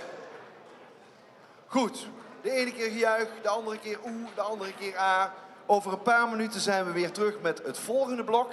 En ik ben heel benieuwd, want volgens mij is Willy de zaal ingedoken om links en rechts wat reacties op te halen. Willy, het woord is aan jou. Zaal gehaald, want daar is het zo rumoerig met al die verkiezingsuitslagen. Ik heb even uit de zaal weggehaald. Hij stond lekker te genieten van een welverdiend biertje. Michiel Jacobs uit Geisteren van het CDA. Michiel, eerste reactie op de uitslagen tot nu toe. Zeer positief, ja. Goed. Zie je al een bepaald beeld voor me? Heb je al een coalitie in je hoofd? Nee, dat is nog even het ongewis. Maar ja, het gaat de goede kant op. Laten we dat voorop stellen. Ja, het is wel, de sfeer bij jullie zit er beter in dan 4 jaar terug, kan ik me nog wel herinneren. We hadden het straks even met een aantal mensen over hoe partijen zich positioneren in de dorpen. En iemand zei, nou, CDA heeft misschien wel het beste nagedacht over welke mensen op de lijst moeten komen. Ben jij het stemmenkanon van Geisteren? Dat zou wel eens kunnen, ja. Ja, de opkomst is ook goed. Hè. We waren in Geisteren met ruim 2/3 van het dorp aanwezig. En ja, ik weet nog niet of ze op mij zijn, maar in ieder geval voor het CDA, ja. Ik ben even kwijt op welke plek je op de lijst staat. Heb je ook ambities om zelf als raadslid aan de gang te gaan? Of wil je liever op de achtergrond de politiek blijven steunen? Mijn eerste reactie was meteen, we gaan blijven steunen. Maar afhankelijk van hoeveel voorkeurstemmen dat eruit komen, zal de keuze gemaakt worden. Ja. Maar dan is het even de tractor aan de kant en pak aan. Ja, er zal nog wel het een en ander over nagedacht moeten worden hoe dat ingevuld gaan krijgen als het zover komt. Maar ja, goed, ik wil op zich ook die voorkeurstemmen niet allemaal verloren laten gaan door te zeggen dat het vanwege drukte niet lukt. Dan moet er al iets anders beter onder kunnen onderbouwen dan dat gebruiken, zeg maar. Had jij dit een jaar of 10, 12 gedacht dat je ooit een politieke carrière zou gaan beginnen? Nee, ik wel redelijk uitgesproken altijd naar dingen en naar bepaalde punten ook openbaar durf ik gerust een mening te geven. Maar nee, dat het zover kwam, dat had ik nog niet gedacht. Hoe ben je naar deze dag toegeleefd? Wat heb je vanmorgen nog gedaan? Werd je zenuwachtig wakker? Nee, eigenlijk helemaal niet. Ik heb in principe gewoon gewerkt. Best wel een lekkere dag gehad. Veel naar buiten, veel bij klanten geweest. Onderweg ook. En veel leuke geluiden ook over de campagne ontvangen. Dus de sfeer was gewoon goed. Het gevoel was goed. Ik had er gewoon zin in. Vooral nieuwsgierig van wat komt eruit. Benieuwd. Stel dat je morgen aan de slag kan als raadslid. Wat zou voor jou de eerste prioriteit hebben waar je aan wil gaan werken? Ja, dat is wel een goede vraag. Ik heb gewoon de leefbaarheid in de dorpen heel hoog staan. Dus ook vooral die leegloop voorkomen. Nieuwe initiatieven in het platteland stimuleren. Want er liggen echt supergoeie initiatieven klaar. Die staan allemaal in de vrieskist. Het ligt allemaal stil. Zolang dat niet gebeurt, lopen de dorpen leeg en initiatieven verdwijnen. Ja, en dan kunnen we ook de dorpen gaan uitbouwen. Want daar staat ook iedereen te schreeuwen om betaalbare woonruimte. Dus ik denk dat dat wel de 2 grootste thema's zijn. Nou, ken ik jou privé ook een beetje en jij bent zeer zeker niet vies van een goed feestje. Stel de uitslag is vanavond super knijtergoed voor CDA. Sta jij dan al klaar met je band om ergens in een schuurtje te gaan spelen en er een party van te maken? Ja, dat is wel een goeie. Nee, ik ben met de auto. Ik moet morgen eigenlijk weer op tijd beginnen. Dus ik heb gewoon een paar 0.0'tjes gehad. Want dat is denk ik het beste. Maar ja, ik heb al begrepen dat de afterparties wel eens tot 8 uur 's ochtends duurden. En dan moet ik eigenlijk al 2 uur aan het werk zijn. Dus. Nou, dat doen we dan maar. Mocht het zo zijn, als de uitslag echt definitief is over een paar dagen, dan kun je nog altijd een party gaan maken. Michiel, dank dat je even voor de microfoon wilde komen om ons even het een en ander te vertellen. Geniet nog van de avond en we komen elkaar vast nog wel ergens een keer tegen. Ja, dankjewel. Dat was Michiel Jacobs, kandidaat voor het CDA. Ja, de glimlach verraadt het al. Het gaat goed met het CDA in de uitslagen. En we gaan straks zien op het eind of dat ook leidt tot flinke verschuivingen in het politieke landschap in Venray. We gaan zo meteen weer even terug naar het podium daarop. Dankjewel.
Ja, we gaan meteen maar even door, want het laat ze nog even op zich wachten, de nieuwe uitslagenronde.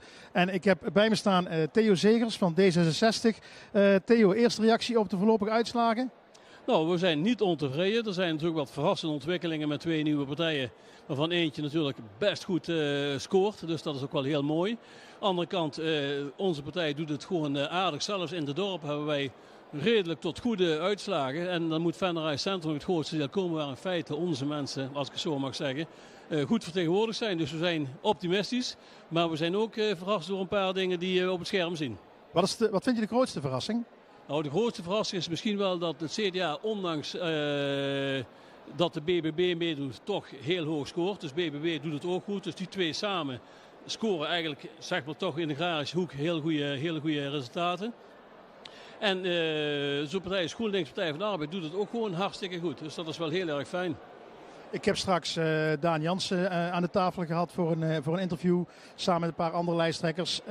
Ik heb gevraagd aan Daan, God wist het nou, hè, in de schoenen gaan staan van Theo. Want dat is toch wel, je bent lang het boegbeeld geweest van D66. Hoe voelt het voor jou voelt het als een stap terug wat je nu doet? Nee, dat is een bewuste keuze die ik gedaan heb. Ik heb dan 8 jaar in de raad gezeten, waarvan 4 jaar als fractievoorzitter. En Daan in mijn schoenen houden, dat hoef je zich niet voor te schamen. Dat kan hij waarschijnlijk wat hij doet, veel beter dan ik. Maar voor mij was het wel echt een keuze om te zeggen van nou, ik wil een stapje terug doen. Andere levensfase zeggen we dan. Dus ik heb er duidelijk voor gekozen om niet meer zo lang erin te gaan. Maar ik word van de zomer 70 en dan ben ik er 74 als ik het uit zou komen. Nou, dan denk ik toch dat je een keer moet denken van jongens, mooi geweest. Aan de andere kant is het natuurlijk ook goed als ouderen vertegenwoordigd zijn in de politiek. Is dat een speerpunt voor jullie partij, zorg voor de ouderen? Zorg voor de ouderen zeker een speerpunt. Maar goed, dat is meer landelijk georiënteerd dan dat wij daar als lokale partij of überhaupt in de gemeente wat aan kunnen doen. Er zijn altijd dingen die als gemeente erin kunnen betekenen. Maar het wordt vooral georganiseerd vanuit landelijke politiek. Maar voor ons speerpunt voor ouderen, ja, je hebt er aandacht voor natuurlijk. En terecht is dat. Als je nu dan, je zegt, er komt een andere levensfase. Als je terugkijkt naar je politieke carrière, is er een moment waar je zegt van nou, dat vond ik echt super bijzonder. Of daar ben ik erg trots op. Of dat zal me altijd bijblijven? Ja, die zijn er altijd. Nou, wat het super bijzonder was sowieso de selectieprocedure rond de burgemeester. Want dat had ik uiteraard nooit meegemaakt. Want de vorige keer was Daan nog de lijsttrekker. En dit heb ik nou meegemaakt. Ik vond dat wel een heel bijzonder proces wat mij veel opgeleverd heeft, ook qua kennis en ook dat je dat soort dingen een keer mag doen, dat is echt heel bijzonder. Ja.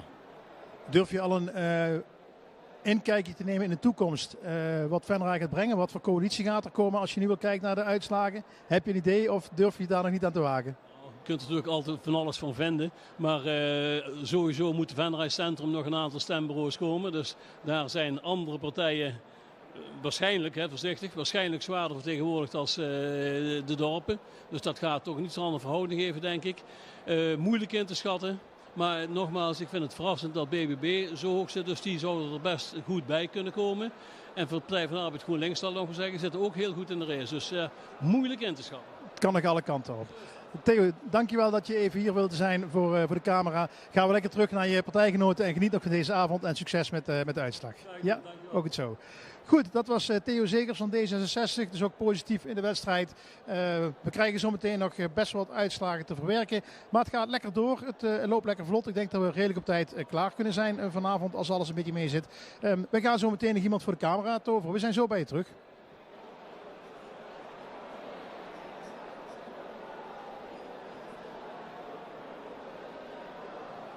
Ja, ik ben live. Even kijken. Yes, we hebben volgens mij 5 stembureaus. Alleen ik heb van 3 stembureaus. Deze heb ik op een blaadje, maar de eerste 2 moet ik gewoon van het scherm doen. Maakt verder niet zoveel uit, toch? Goed, eens even kijken waar we naartoe gaan. Naar het grote kerkdorp IJsselstein. Stembureau nummer 13 en daar is als volgt gestemd. Kijkt u mee. Venray lokaal, 39 stemmen. CDA, 417 stemmen. VVD, 65 stemmen. D66, 114 stemmen. Samenwerking Venray, 22 stemmen. GroenLinks Partij van de Arbeid, 27 stemmen. SP, 27 stemmen. Eerlijk Venray, 12 stemmen. BBB, 376 stemmen. En van IJsselstein gaan we naar de Schaapskooi. En dit is dat nieuwe stembureau. Ik maakte net een klein foutje. De persstal was natuurlijk een bestaand stembureau. Schaapskooi, daar loop ik voor de eerste keer, stembureau nummer 9. En we gaan eens even kijken. Daar krijgen we de volgende uitslag. Venray lokaal, 74 stemmen. CDA, 81 stemmen. VVD, 124 stemmen. D66, 118 stemmen. Samenwerking Venray, 35 stemmen. GroenLinks Partij van de Arbeid, 57 stemmen. SP, 6 stemmen. Eerlijk Venray, 10 stemmen. En BBB, 34 stemmen. En nou moet ik even kijken of dit op de goede volgorde ligt. Ik heb hier de Piep, stembureau nummer 4, Bibliotheek Venray. En daar hebben we de volgende uitslag. Venray lokaal, 249 stemmen. CDA, 168 stemmen. VVD, 216 stemmen. D66, 246 stemmen. Samenwerking Venray, 116 stemmen. GroenLinks Partij van de Arbeid, 132 stemmen. SP, 86 stemmen. Eerlijk Venray, 71 stemmen. En BBB, 61 stemmen.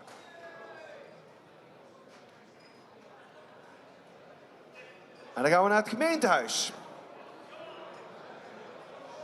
De stemmen hier uitgebracht in het gemeentehuis. Daar zien we de volgende uitslag. Venray lokaal, 248 stemmen. CDA, 200 stemmen. VVD, 320 stemmen. D66, 357 stemmen. Samenwerking Venray, 175 stemmen. GroenLinks Partij van de Arbeid, 182 stemmen. SP, 67 stemmen. Eerlijk Venray, 40 stemmen. En BBB, 67 stemmen.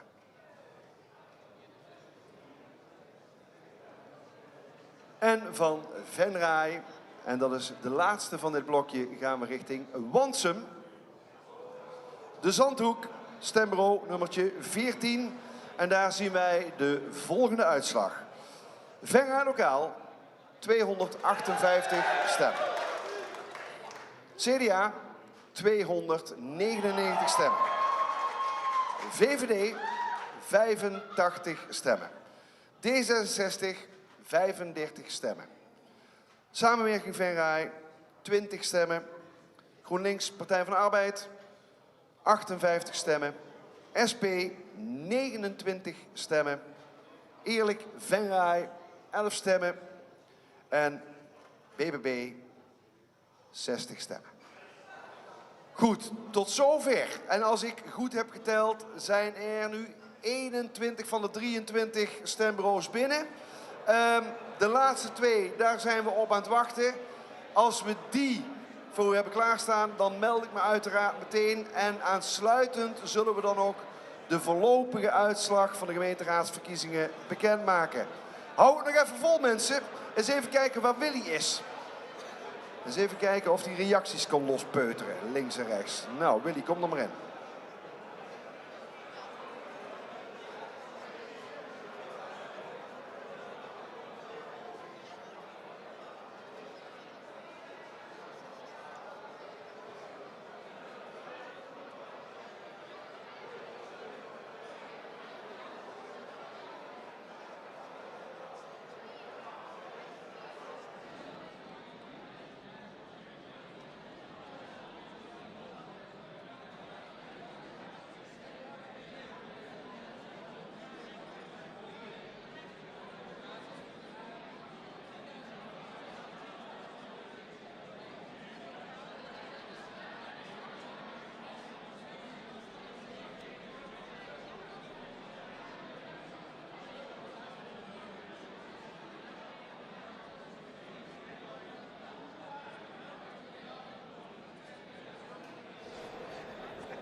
Ja, het gaat allemaal een beetje hectisch, want we moeten mensen uit de zaal halen die allemaal aan het genieten zijn van de verkiezingsuitslagen. Niet allemaal natuurlijk, want er zijn ook partijen waar het minder gaat.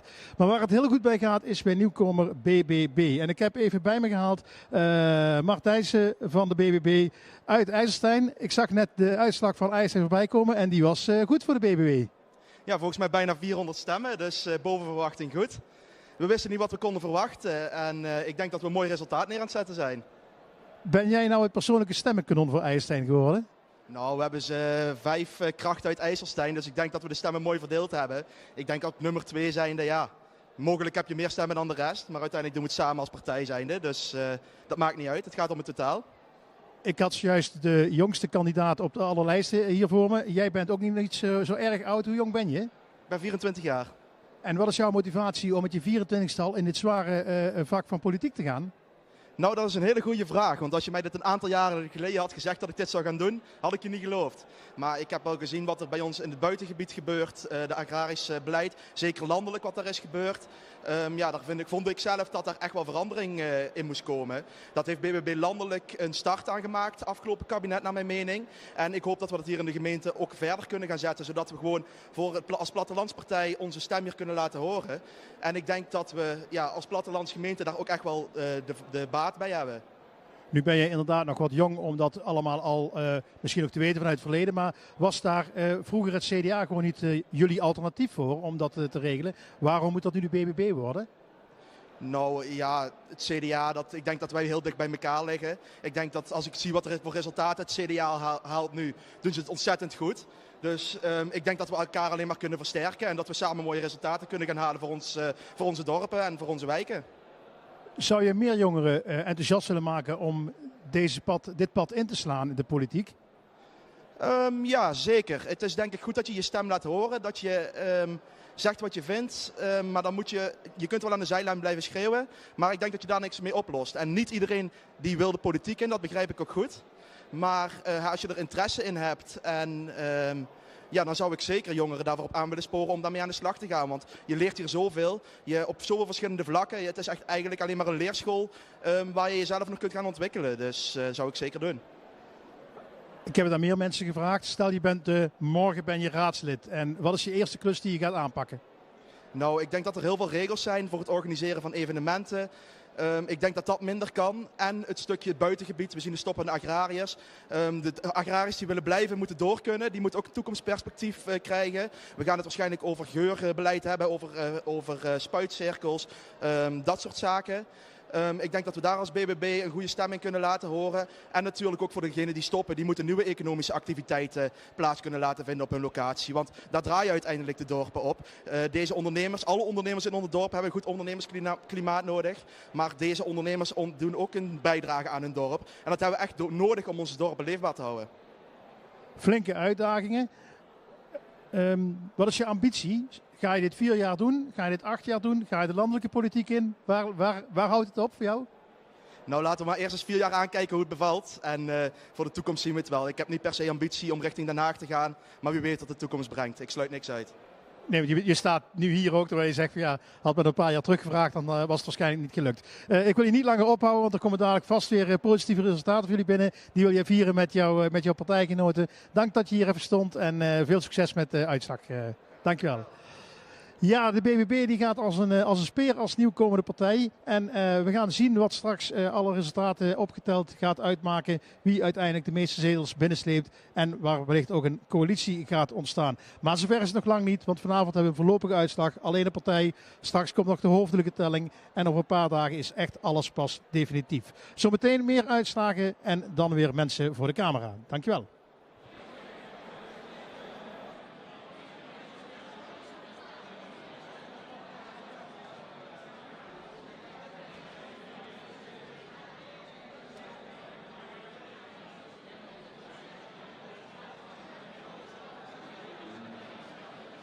Ik zie dat wij hier live in de uitzending zijn, maar we zijn, lieve mensen, nog op de uitslag van het allerlaatste stembureau aan het wachten. We hebben nog het schubke en het stekske. Als het goed is, is het bijna binnen. En ja, geloof me, als we ze hebben, dan zal ik me melden. Tot die tijd ook voor de kijkers thuis. Ja, de cameraman zal wat sfeershots maken. Maar het is nu echt even afwachten en aftellen tot de voorlopige einduitslag. Spannend. Ik weet niet of Willy nog ergens in de buurt is, of die spontaan nog wat mensen voor de camera kan halen om wat reacties te peilen. Maar zodra ik nieuws heb, zal ik me melden.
Zo.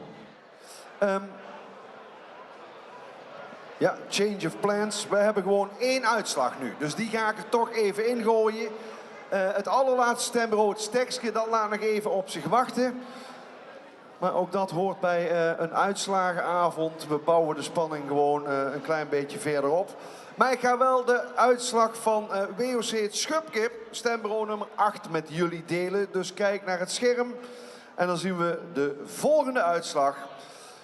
Venray Lokaal, 183 stemmen. CDA, 134 stemmen. VVD, 127 stemmen. D66, 141 stemmen. Samenwerking Venray, 171 stemmen. GroenLinks Partij van de Arbeid, 110 stemmen. SP, 58 stemmen. Eerlijk Venray, 45 stemmen. En BBB, 59 stemmen. En dat betekent dat we 22 van de 23 stembureaus binnen hebben. Het is nog wachten op de allerlaatste. Ik meld me als ik hem heb. Nog even volhouden, jongens. Eind van de avond. Ik heb bij me staan Julian Heinemans van Samenwerking Venray. En Julian, het juichte bij jullie net flink toen de uitslag van het schepje voorbij kwam. Hoe staat het ervoor met jullie? Nou, hoe het ervoor staat, dat weet ik niet precies. Mijn mede Martin is de lijst of is een beetje mee aan het rekenen hoe we ervoor staan. Dus ik heb echt geen idee nog. Maar ja, het is wel lekker als de cijfers hoog uitslaan natuurlijk. Jullie zijn nu nog onderdeel van de coalitie. Dat wil je graag zo houden. Zit die kans erin, denk je? Dat is een goede vraag, dat weten we niet. Daar moeten we de onderhandelingen over afwachten. Je bent zelf nog redelijk jong, mag ik even vragen hoe oud je bent? 19. 19. Wat was jouw motivatie? Ik heb er meer jonge mensen gevraagd. Wat was jouw motivatie om nu al in de politiek te stappen? Maar goed, het gaat vaak over ons en daar hebben wij dan weinig in te brengen natuurlijk. En we willen daar natuurlijk zelf ook wel wat in doen. Dus ja, we kunnen zelf pas iets veranderen als we er zelf ook in zitten. Als jij nu morgen de baas van Venray zou zijn en je zou iets voor jongeren willen, kunnen, moeten regelen. Wat is het eerste punt dat je op gaat pakken? Oh, dat is een hele brede vraag natuurlijk. Dat zou ik niet weten. Dat is echt, ja... Wat missen jullie als jongeren in Venray? Wat wij missen, ja, dat is een beetje het toekomstperspectief, denk ik. Hè? Want, hoe gaat het op de lange termijn? Woning. Ja, ik moet straks ook een huis gaan zoeken. Ik moet huis ook uit. Tenminste, ik denk dat papa en mam dat heel graag hebben. Dat ik op een gegeven moment ook ga. Ja, hoe gaat dat er dadelijk aan toe?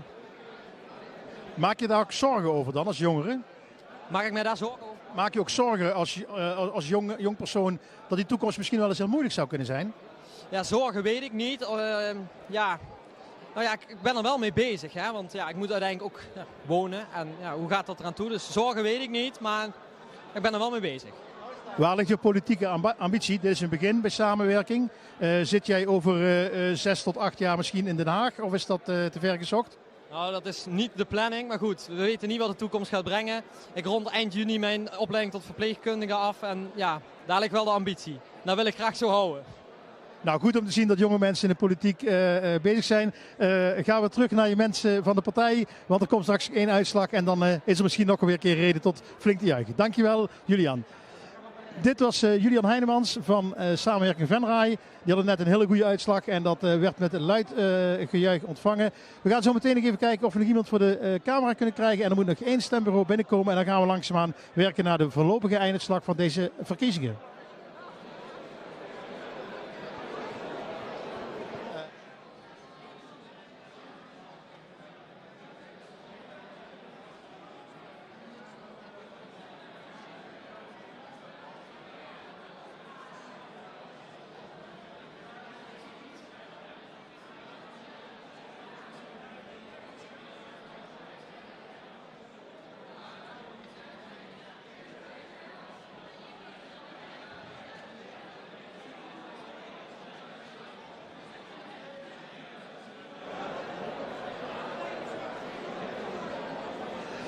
Ja, en u hoort het vast wel op de achtergrond, het rumoer hier in de zaal. Iedereen is steeds meer gebrand om die einduitslag te horen. We zijn nog even aan het wachten op het stembureau van het Stekske in Landweert. En dan zijn we definitief. Langs mij staat Patrick van Vessem van de SP. Patrick, hoe gaat het bij jullie? Heel erg slecht, moet ik je zeggen. Echt teleurstellend. En ja, voor ons is het echt weer een teken dat dat de mensen niet meer echt sociaal zijn. Het gaat echt allemaal om het ikke. En dat zie je hier ook wel. Er worden zondebokken gezocht, zoals wij het zien. Richting asielzoekers. Dan denk je echt zoiets van, maar ja, is er dan daadwerkelijk nog wel een beetje een sociaal Venray? En daar maken we ons heel erg veel zorgen om. Ik heb het daar in het gesprek met lijsttrekkers ook over gehad. Aan de linkerzijde van het politieke spectrum, daar vallen wat rake klappen. Hè, landelijk, regionaal, lokaal. Toch zie ik hier GroenLinks, Partij van de Arbeid, best op een aantal plekken goede punten scoren. Gelukkig voor die hoek dan van het politieke spectrum. Waarom lukt het jullie dan niet? Als je naar jezelf intern kijkt, waar zou het misgegaan kunnen zijn? Nou, ik denk dat we intern het verder rest gewoon heel goed op de rit hebben binnen de SP. Alleen de landelijke tendens, je ziet echt onze doelgroep blijft vaak toch wel thuis met gemeenteraadsverkiezingen. Ja, en dat maakt het gewoon heel erg zwaar. En we gaan er gewoon wel alles voor aan de kant zetten om gewoon de volgende keer veel beter te scoren. En dat mensen dan ook echt daadwerkelijk zien van dat we gewoon een sociaal Nederland moeten creëren waarbij iedereen gewoon meetelt. Want ik merk wat frustratie, maar jij hebt ook wel de spirit om weer vol door te gaan. Ja hoor, en dat is de SP landelijk. We gaan er gewoon heel erg hard voor om toch het tij te keren. En ik maak me wel kwaad gewoon om bepaalde mededelingen die op de social media zitten dan bijvoorbeeld op het allerlaatste moment van dat ze geen asielzoekerscentrum meer in Venray echt zo op gevoel van bepaalde mensen spelen.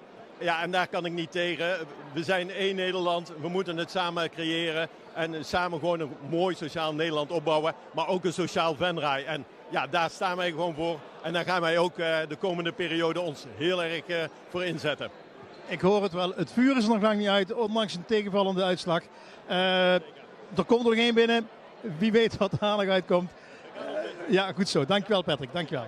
Dit was Patrick van Vessen van de SP en ja, daar is het wat minder feest dan bij andere partijen. En dat is ook wel begrijpelijk, want als de uitslag wat tegenvalt, ja, dan heb je weinig reden om te vieren.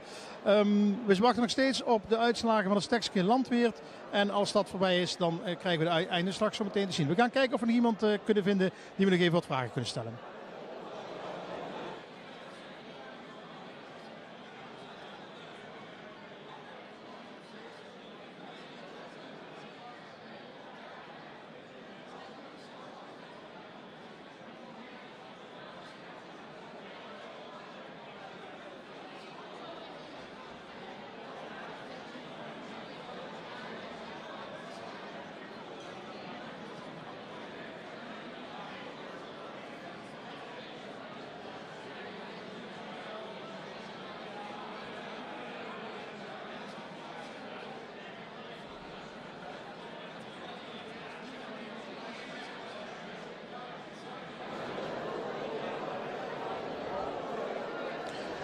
Goed, we zijn even naar de andere kant van de zaal gelopen en daar zitten de mensen van de nieuwe combinatie GroenLinks Partij van de Arbeid.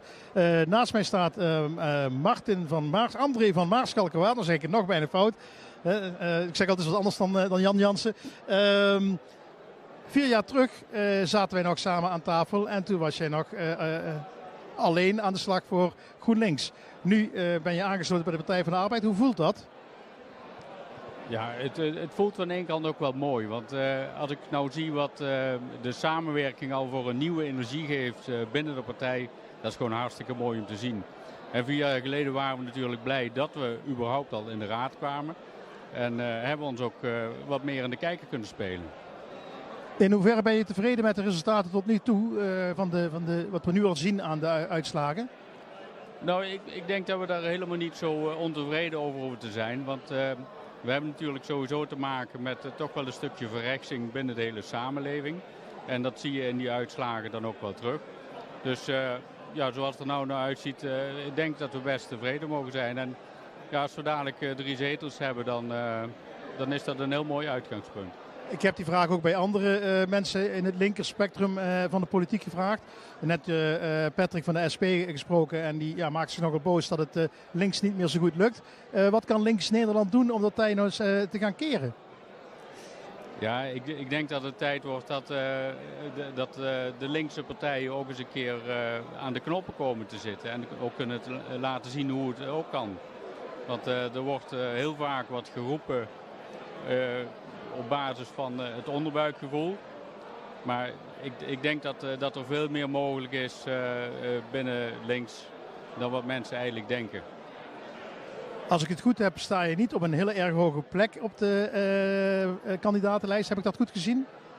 Nee, ik sta inderdaad, als je de lijst ondersteboven houdt, sta ik bovenaan. Ja. Is dat een heel bewuste keuze geweest voor jezelf? Ja, dat is een hele bewuste keuze geweest. Want ik heb helaas mijn raadzetel ook al vroegtijdig op moeten geven wegens privéomstandigheden. En het is op dit moment nog niet helemaal zo dat ik zeg van nou, ik ga er wel vol voor. Dus ik heb daarmee ook willen laten zien van ik steun het initiatief van deze nieuwe samenwerking van harte. Maar ik ambieer niet een plek in de raad op dit moment. Oké, dat is een heel eerlijk uitgangspunt. En daarom ga je natuurlijk een stukje lager op die lijst staan. Ik zie best veel jonge mensen die vanavond hier zijn, die ook op kandidatenlijst staan. Wat voor gevoel geeft je dat? Dat die jonge mensen zo actief zijn in één keer? Ik ben ontzettend blij dat wij heel veel jonge aanwas hebben. Want ja goed, de politiek is op de een of andere manier bij de jeugd toch wat minder bekend en minder geliefd.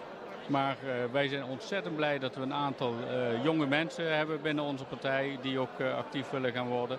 En dat juich ik enorm toe. Dat doen wij ook. Ik krijg een signaal, want er gaat wat gebeuren op het podium. Dank voor dit gesprek. En we gaan nog op met waarschijnlijk de laatste uitslagen. Yes. Nou, ik zie Willy zwaaien. Die heeft zijn gesprek afgerond. Lieve mensen, het is zover. De laatste uitslagen en daarna de voorlopige uitslag. Goed, we hebben nog 1 stembureau te goed. Dat is stembureau nummer 3, wijkcentrum Het Stekske. Kijk met me mee de uitslag van dit stembureau. Ver en lokaal, 392 stemmen. CDA, 150 stemmen. VVD, 192 stemmen. D66, 218 stemmen. Samenwerking Venray, 215 stemmen.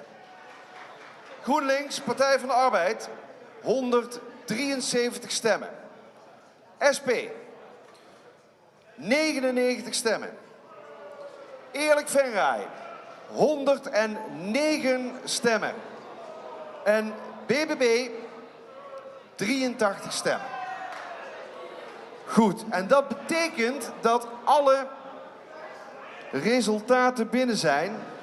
En dat betekent ook het volgende, dat ik aan de lijsttrekkers wil vragen of zij even hier naar voren willen komen. Ik vraag mijn collega Willy, die al de hele avond op Pelemaas TV en op de livestream te zien is, ook om erbij te komen. En dan willen we gezamenlijk met elkaar kijken naar de einduitslag. Wat heeft Venray gestemd en wat betekent dat voorlopig voor het aantal zetels? En dat zeg ik erbij, hè, voorlopig. Morgen de definitieve voorlopige uitslag. Volgende week de definitieve uitslag ook op persoonsniveau. Nou, hier wordt in ieder geval al, er worden handjes geschud. Dat is mooi, hè? Nou gaan ze heel bescheiden achter me staan. Normaal hebben ze er geen moeite mee om zichzelf te laten zien. Ja, jullie willen het scherm zien, dat is het. Nou, weet je wat, dan ga ik even kruisen. Dan gaan jullie daar staan. Dan gaan Willy en ik hier staan. En Willy, dadelijk als de voorlopige uitslag er is, ja, dan aan jou de eer om de eerste reacties even kort op te halen. En wat er altijd gaat gebeuren, want ik zie hier een lampje van de rode knop branden. Ik stel voor dat de partij die de meeste stemmen heeft behaald, de eer heeft om straks hier op het knopje te duwen. Dat wordt een erg spannend moment, deze rode knop. Het gemeentehuis ontploft dan niet, maar dan gaan wel de shooters af. Dus ik zou wel vast tegen Anton willen zeggen, let op voordat je ze straks in de haren hebt. Goed, volgens mij zijn we zover. Heb ik lang genoeg gerekt, hebben ze het hier achter klaar kunnen zetten. De voorlopige uitslag van de gemeenteraadsverkiezingen 2026, gemeente Venray. Daar gaan we. Venray lokaal. 5 zetels. CDA. 6 zetels. VVD. 4 zetels. D66. 4 zetels.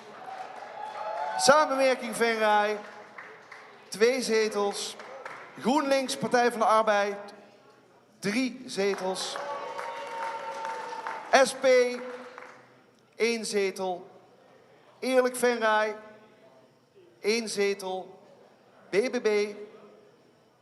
3 zetels. En ik snap dat er gejuicht wordt nog met de rem erop, omdat het allemaal nog zeer voorlopig is. Maar ik zou zeggen, Willy, ze zijn nu voor jou. Ja, ik ga gewoon even het rijtje af, ongeacht volgorde waar we ook stonden. Ik begin bij Henk. Henk, eerste reactie op deze uitslag. Nou, het is in ieder geval winst voor ons. En we hebben die derde zetel die we graag binnen wilden halen, die hebben we binnengehaald. Dus we zijn eigenlijk ook heel tevreden. Dus voor jullie is deze avond, deze dag helemaal geslaagd?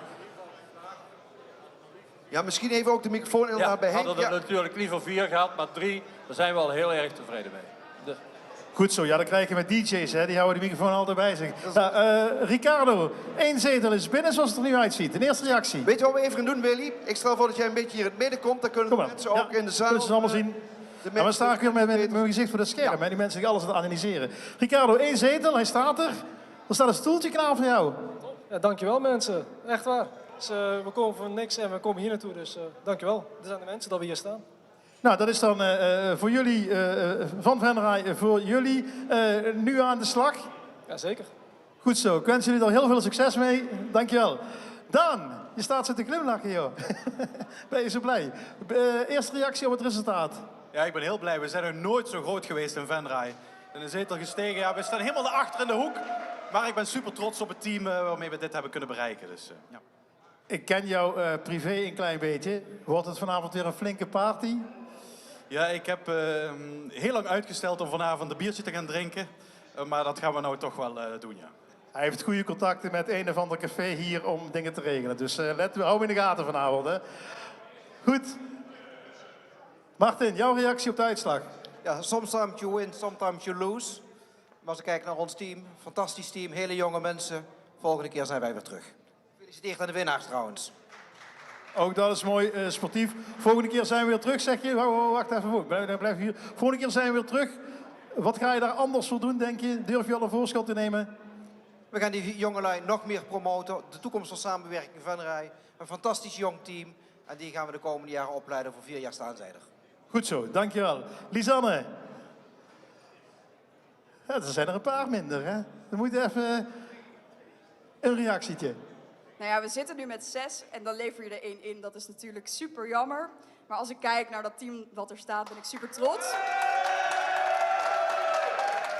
En natuurlijk welgemeende ook felicitaties voor het CDA. Dat is natuurlijk heel knap om zo terug te komen. Dus proficiat naar het CDA. En natuurlijk ook nieuwkomers erbij. En de BBB, ja, ik denk dat je Christian vooral even wil spreken. Ja, zeker. Maar ik wil nog 1 ding van je horen. Kun je ook op het Venraads zeggen dat je trots bent op je mensen? Gruts ben ik, gruts. Voor meer Venraadse lessen volg Facebook, dat wordt binnenkort een hit. Anne, kom er eens bij. Hoe is het nou met je zenuwen gesteld? Veel beter. Ja, absoluut. Het was super spannend. We hadden vorige keer 5,5 zetel net, dus we hadden de restzetel. We hadden natuurlijk onze groene makkers van de BBB die ons kwamen vergezellen in de strijd. En we vonden het heel lang heel spannend tussen ons en Venray Lokaal. En dat we dan toch de grootste mogen worden, ja, fantastisch. Ja, jij mag dadelijk nog even terugkomen. Felicitaties natuurlijk. Christian, kom er even bij. Ook een nieuwkomer. Ja, je glimlacht ook van oor tot oor. Ja, dat is geweldig. Als je als nieuwkomer komt, dan ga je een team. Ja, wat daar staat, kan je alleen maar trots op zijn. Had je ze verwacht, 3 zetels?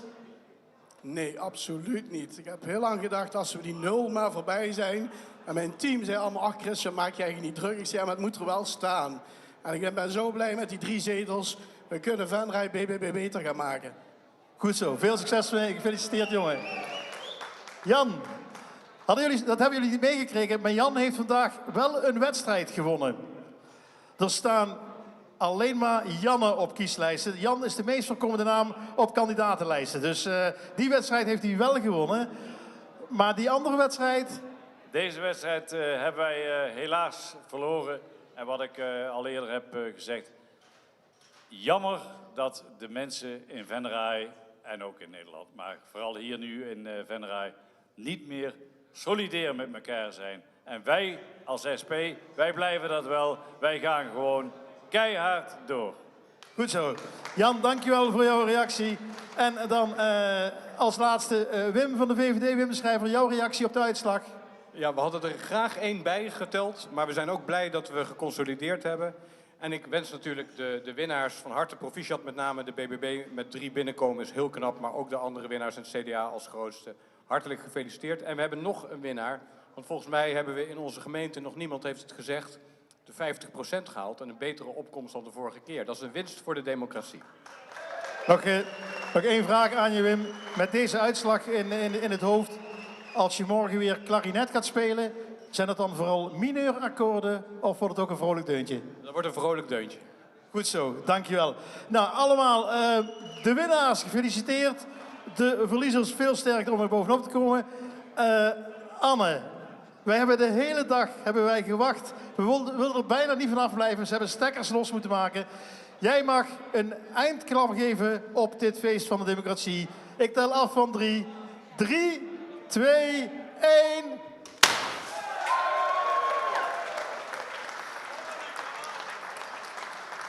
Dankjewel. Goed, en daarmee, lieve mensen, zit het er voor hier nu op.